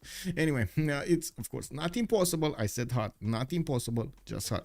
We do have Apule with 26 science and 24 culture on Egyptian Cleopatra, 246 cities, and he's gonna meet this army of Mongolia head on next to the river. Looks like also Buenos Aires is choosing to attack the Egyptian Marion Chariot archers, while we do have Mongolia just about to settle another city on the river in between them. I do have to point out Biscuit is playing a very nice game here, trying to get as close as possible to Egypt at the correct moment in time where he can actually flex the most of his military power against the cities of Egypt. We might see this as the next conflict brewing. We do have Apule in a pen brush and voice. Okay, Mikado, Exodus of the Evangelist, 29 science and 24 culture, actually right next to Conson 17 and 18, definitely much stronger with 4 cities over here. Got his Government Plaza was Warlord's Throne, while we do have Warlord's Throne, Government Plaza here on Conson also. Looks like these regions don't have enough strength, enough power to actually go through the defenses of Mongolia, but we do have Rome starting to bring some siege units to bring down all of the units of and the cities of Mongolia slowly but surely. We do have also a lot more legions coming out from the main cities of Mikado, while he is getting that extra production from Warlord's Throne and the Evangelist. It seems like these legions have one mission: one mission and one mission only, to take out Conson. One of the things also as a major difference, Pulp is gonna manage to freeze him without that many issues. She's gonna have so many cities over here on the east side, or I would imagine she's gonna have so many cities on the east side. She's gonna manage to get those stats for her teammates, while we do have Japan struggling to get enough cities to get on the same level. He's only on 3 cities, getting his Hanging Gardens, getting his Stonehenge. I'm pretty sure this is a cry for help here. He's gonna try to get or I should say, not cry for help, sorry, a desperation move, trying to get more stats out. He's gonna get divine inspiration with sacred places on his religion, and gonna try to get more stats out of those, which is not a bad way to actually get those points. Also putting down a few more of these campuses, preparing for more upgrades. Doesn't have a lot of builders, but he's getting some more. We do have at the moment Naix only on 18 science and but 40 culture, 79 production. He's the most productive one in right now the game. 2 housing, yes. 2 housing, yes. I mean, it's again 2 housing. It's not the end of the world. It's basically a granary. Cool boy, thank you. Do you mean drama of war? Wait, they actually changed it to drama of war? I know there was a vote, right, going on. I know there was a vote. Let me actually double check this. Did they vote this in? Persia has 95 production. Wait a second. Yeah, we got Persia on 95 production. Pretty cool. Pretty good. What is BBG version 5? Patch notes, beta builds, not this. Exodus new name. After few consents. That is definitely, yes. Uga Buga is kind of a racial slur. Yes. The third one, they do a voting between the 3 proposals. So we got 3 proposals going around, by the way. Honor and Glory. Drums of War and Blood and Iron. Looks like the majority, 204 votes, voted for Drums of War. Okay, yeah, I mean, Drums of War. Yeah, makes sense. I mean, it is what it is. Cedrila, good evening, sir, and welcome. Now it placed the Gavron Plaza in Japan across the river adjacent to the holy site, unlike where is it placed right now. Let me see Japan. Gavron Plaza over here. Yeah, okay. Sure. Okay, so a lot more military coming out from Mikado. We do have also Consul with a decent amount of horses that are trying to make a line of defense here. Mikado did bring back his legions while they were damaged by the horses and the archers. Looks like Mongolia can actually shoot from across this lake over here with his archers without taking any damage in return. We will need to see Mikado also get his own ranged units here, and I don't think the catapults are going to be strong enough to punch through the units of his opponent. But the longer the game goes on, Mikado is going to have earlier access to stronger technologies than Genghis Khan is going to get his access to. Now looking here, we do have Mongolia actually moving his horses toward the south. Looks like he might be looking at attacking Thebes, because yes, we do have him establishing his Amani in the city of Buenos Aires and mixing his units with the archers of Buenos Aires. We're going to need to see if he is going to fancy attacking the city of Thebes. He did manage to also recruit Timur, which is going to be a correct general for the Kesheks, while Biscuit here is 10 turns away from Stirrups. We do need to see if he's gonna have enough production and enough units in enough time to get them towards Egypt to smash down the defenses of Apul. Now, while I do see Apul starting to get a few swordsmen out, I'm thinking that he should definitely get some pikemen out also. That is probably going to be the correct unit to defend himself against Mongolia's Kesheks and his horses. We got one horse coming up from Ray. I'm pretty sure that is just to get the era score and also beef up the defenses of each city. She will need to plug this choke to the north, probably keep that on the uranium tile, so there is no unit coming in. We got another wave of settlers coming out from her cities, and I do notice more traders are starting to get connected to the capital city where there is Magnus established, giving Pulp here 105 production. Okay, so Pulp is the first one. We got the Nikes first. So Pulp is the first one from SPA. First player from SPA. Then we do have Naix. No, he just lost it. Oh my god. Kublai Khan just got it. Kublai Mongolia just got it. Kick. it is what it is. 85 production versus 83 production. Nax probably changed a few tiles, dotted a few T's and so on, and didn't get it. Now we do have a religion being established here. That's going to be Zen meditation with sacred places. So okay, he wants the extra amenity, he doesn't want the extra faith pattern. I would imagine he's not going to go into monumentality. So yeah, I guess amenity is a bit more valuable. I totally agree with this.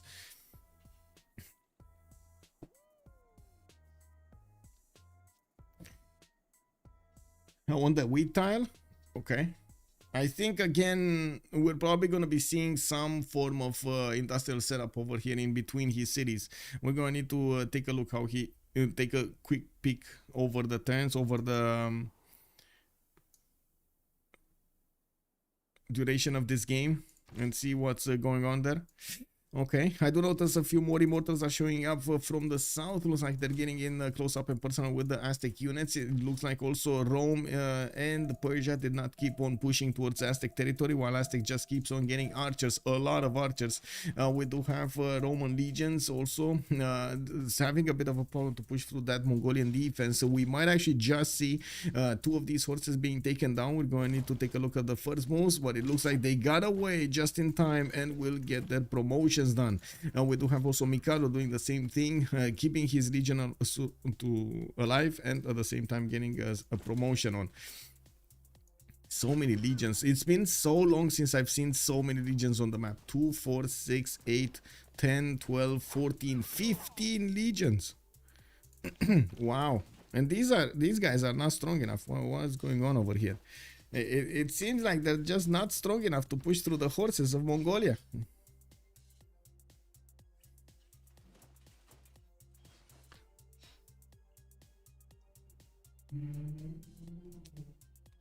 I don't know exactly what happened, by the way, before the game, but there was some form of something here in the intersection. So many police cars, so many ambulances, so like people, like how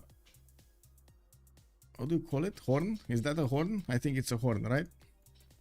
Pressing their horn insistently. I have no idea what happened, but I was very worried for a few minutes over there until it actually died down, that we're gonna actually hear those sounds all the time on the stream. And I was like, oh no, what am I gonna do now? I can't really go and tell them, you know, like, hello, can you like keep it down please?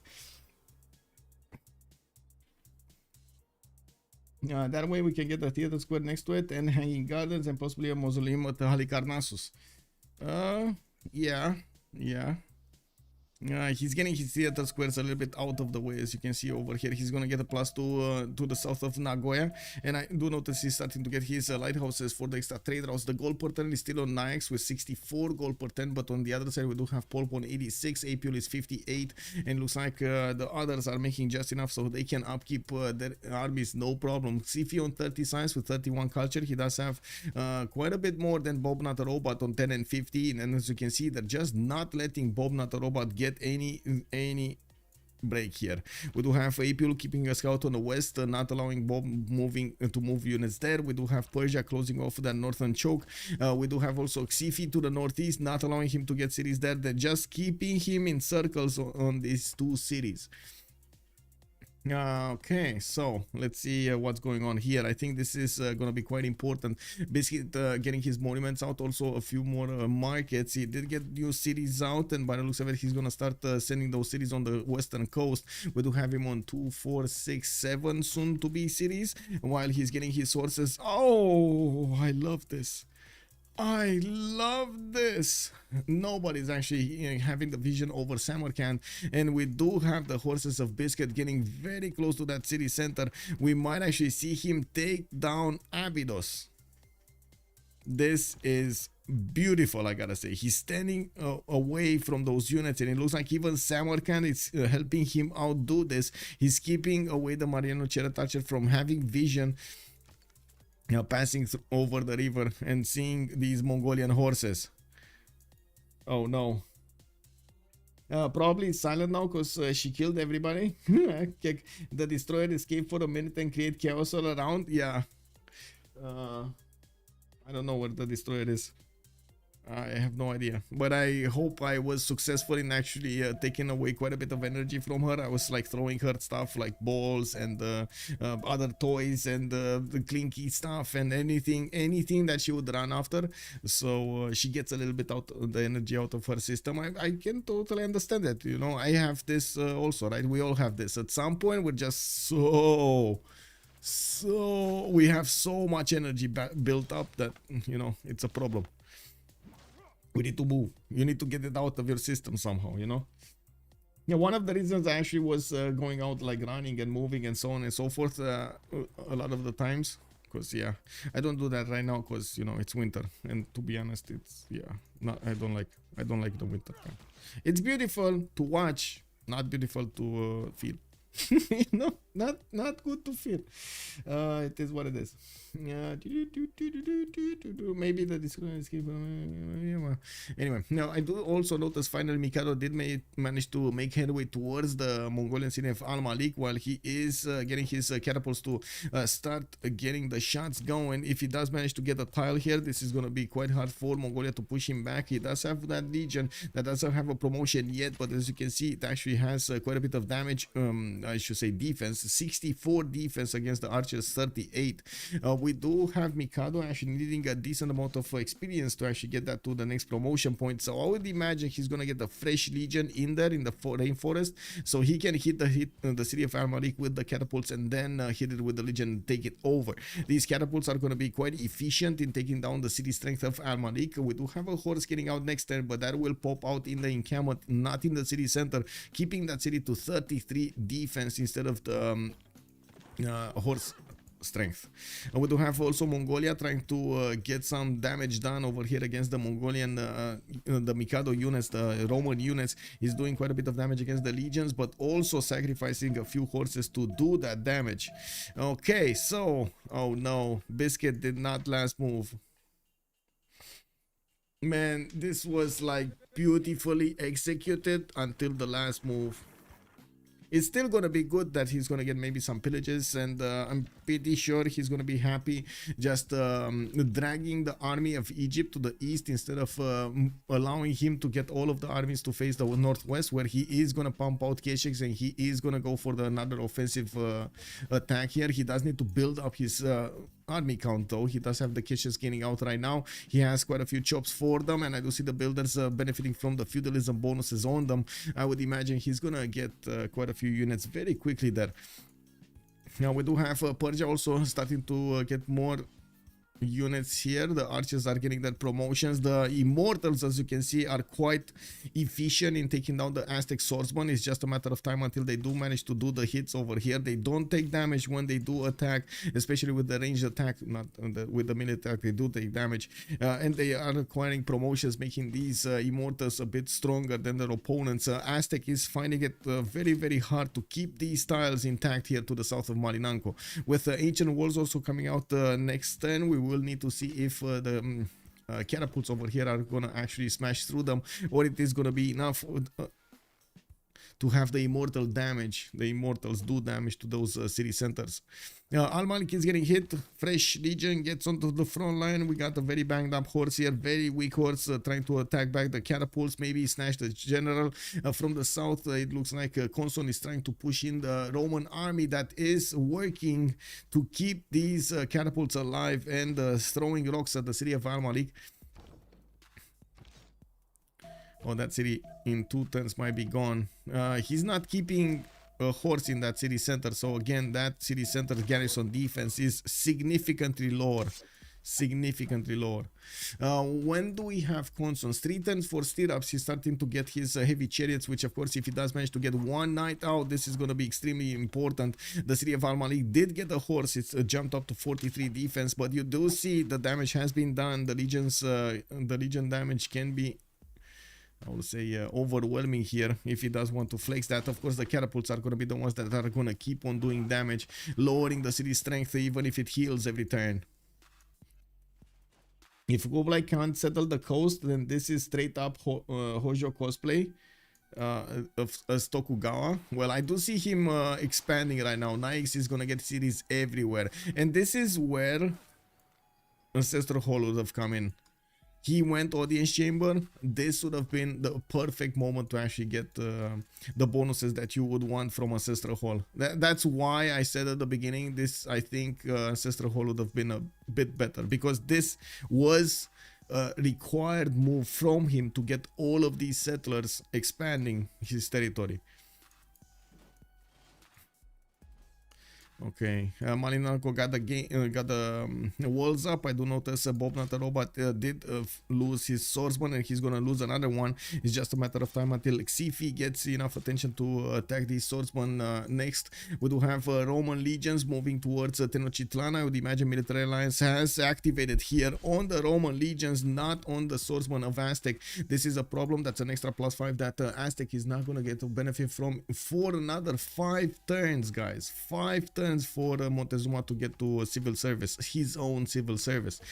Biscuit here, it's gonna get it in 2 turns, Conson in 4 turns. That also make these units over here a little bit weaker than their counterparts. We're gonna need to see if Apul is gonna manage to fend these attackers off, but I do think he has a very good chance of doing that. Maybe he's gonna lose like a mine. He did lose his government plaza, but that's about it. And these horses just don't have promotions. Oh, did Samarkand? Oh, maybe Samarkand actually got levied, and it looks like no more pillages. That's a bit unfortunate. Only the pillage on the commercial. Okay, Al Malik, as you can see, down to less than half HP. He's 64 out of 200. We do have the Roman legions getting the position on the north, and I would imagine even if Governor Victor is deployed over there, that city will still fall. We do have from the south even the legions making progress through the Mongolian line of forces. We do need to see if they're going to be strong enough to push him directly back into Karakorum, and of course we do need to see how the situation will change when Conson is going to get his Kesheks and his knights out. Next turn he's going to discover stirrups. We do have civil service in 3. It will take him some time to get that military alliance joining the fight, I should say. Oh, is this going to be samurai support? Hello there, Urek. Good evening, sir, and welcome.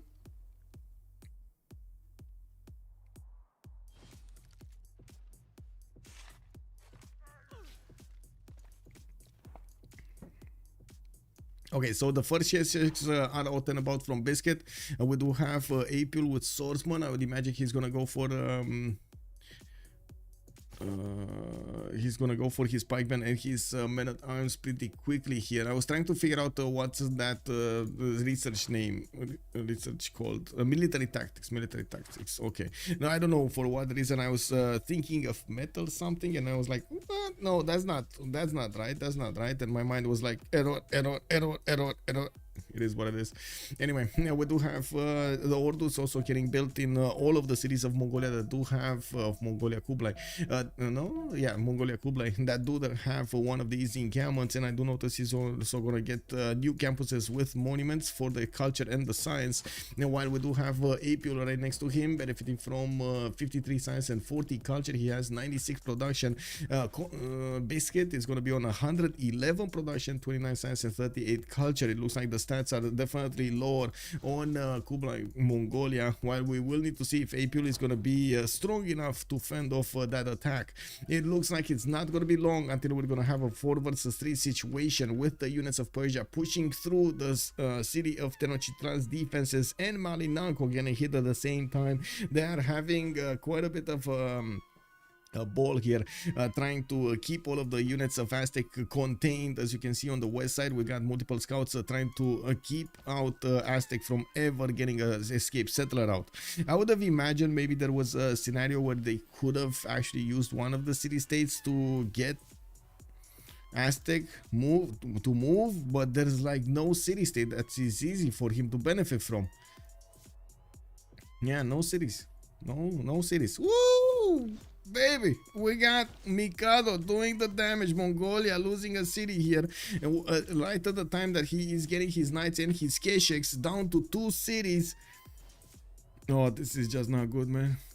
What's going on in the city defense? By the way, we got Pulp with 8 cities, 4 cities, just 12, 6 with 18. That's gonna be 22 cities on SPA. While on the other side, we got 2 7, that's 9, 13 with 4, and another 2 over here. Oh my god, only 15 cities.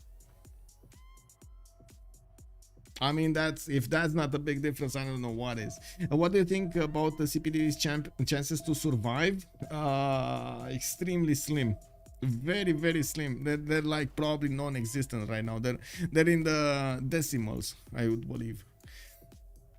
Yeah, and it's not really about Rome attacking Mongolia or Mongolia attacking Cleopatra. It's more about Persia. They cannot stop Persia. If they would have like a bit of time off, if they would have like ideal conditions, like stalemates all over the place, they just don't have a nation to pick up the slack where they couldn't actually get their sim and fend off Persia late game. Pulp is just gonna keep on rising. She's gonna get a lot more science, a lot more culture, a lot more production. You can see she jumped up to 160 production, put so many cities out. We got 2, 4, 6, 8, 7, 8, wow, sorry, 9, 10 cities already. We got Cinguetti also in another city to the southeast there, Susa. And while she did manage to put a city on the coast, so she starts to connect her cities to Egypt on the seas here. This is gonna keep their economy is high. She's already on 106 gold, AP 104 gold. They are having a very strong economy. Intelligence agency also coming out from Rocket Data. I did notice intelligence agency is getting out from Pulp here, and we do have problem cat. Chat is wait, this is confusing. This is cat or this is chat?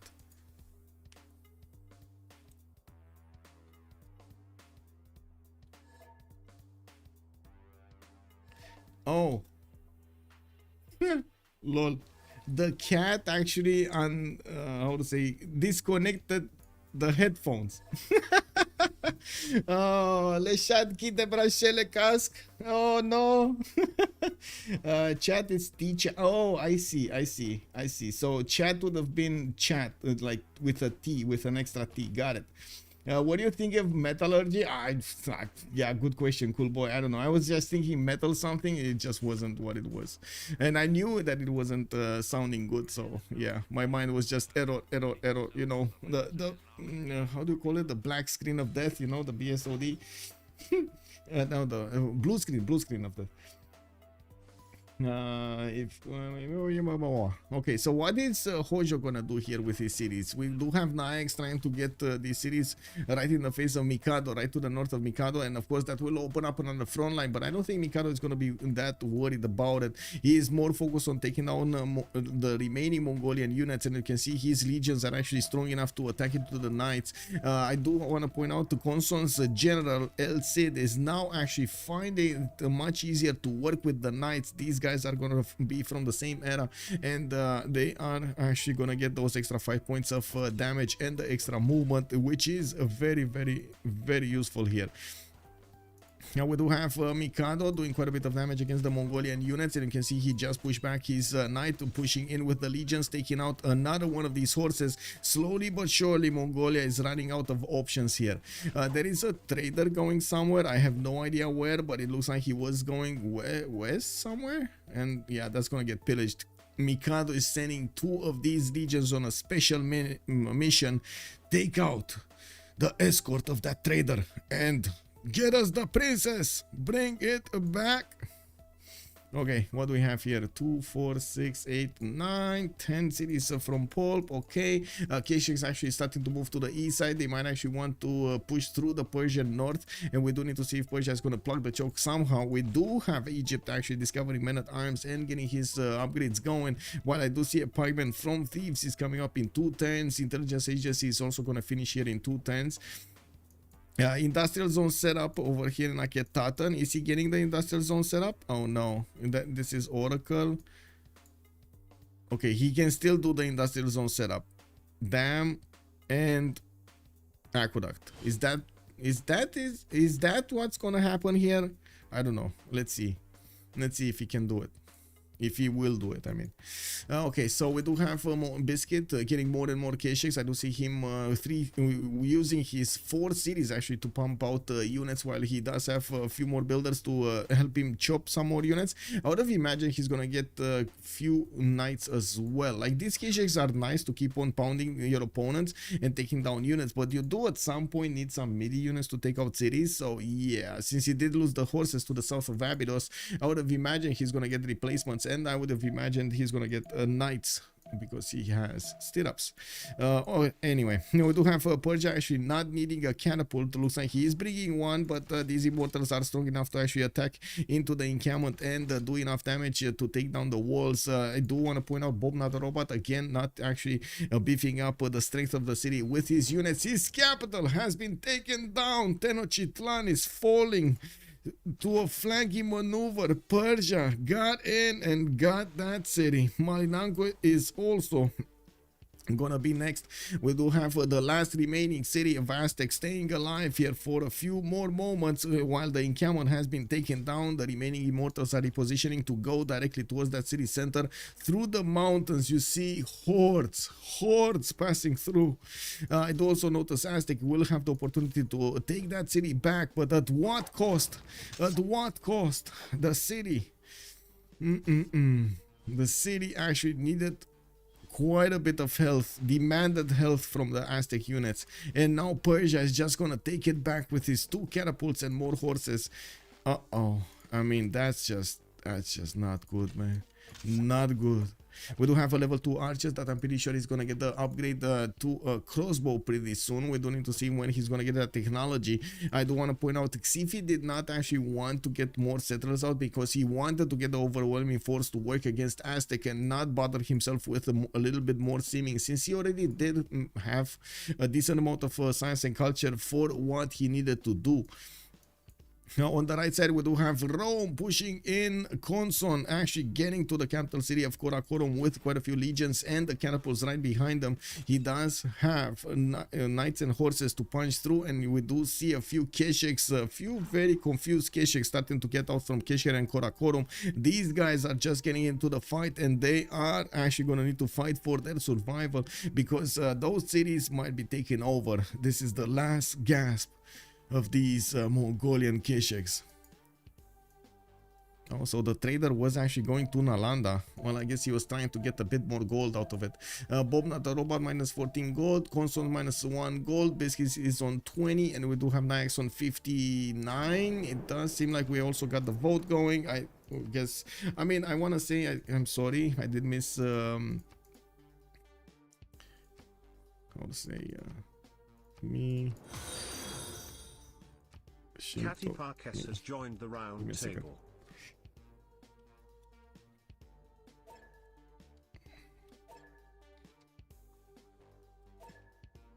Also, thank you so much for the follow, Catty Bakes, much appreciated.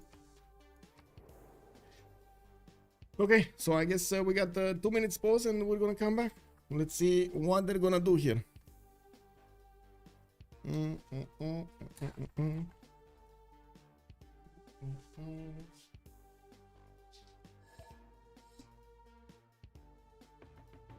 Though its face may change throughout the ages,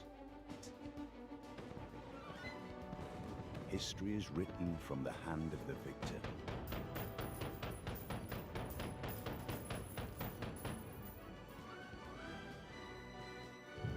By your actions this day, man, I swear they are timing this. I swear they are timing this. Unbelievable. GG, well played. We do have SPA getting a significant lead over here over their opponents. It looks like Paul did quite a game over here getting that sim going. It looks like also Mikado and Xifi were both successful on their endeavors to take out their opponent's cities, but Japan over here, unfortunately, I think all in all, CPP did a very grave mistake. They thought they placed the Mongolian power a bit too high up in the preferences, and because of that, as you can see over here, they could not how to say, get their simming going. Unfortunate. It is what it is. It is what it is. One remap would have definitely changed a lot of this. Now, let me actually take a quick peek over here. What's going on?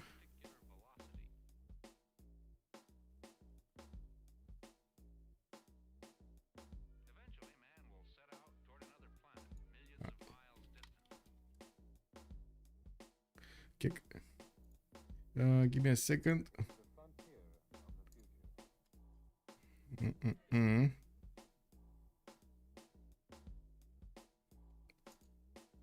Trying to figure out where they are in the channels and getting in. That was a 3 versus 4 without Japan. Yeah. Kukurakapu. Hello there, sir. Good evening.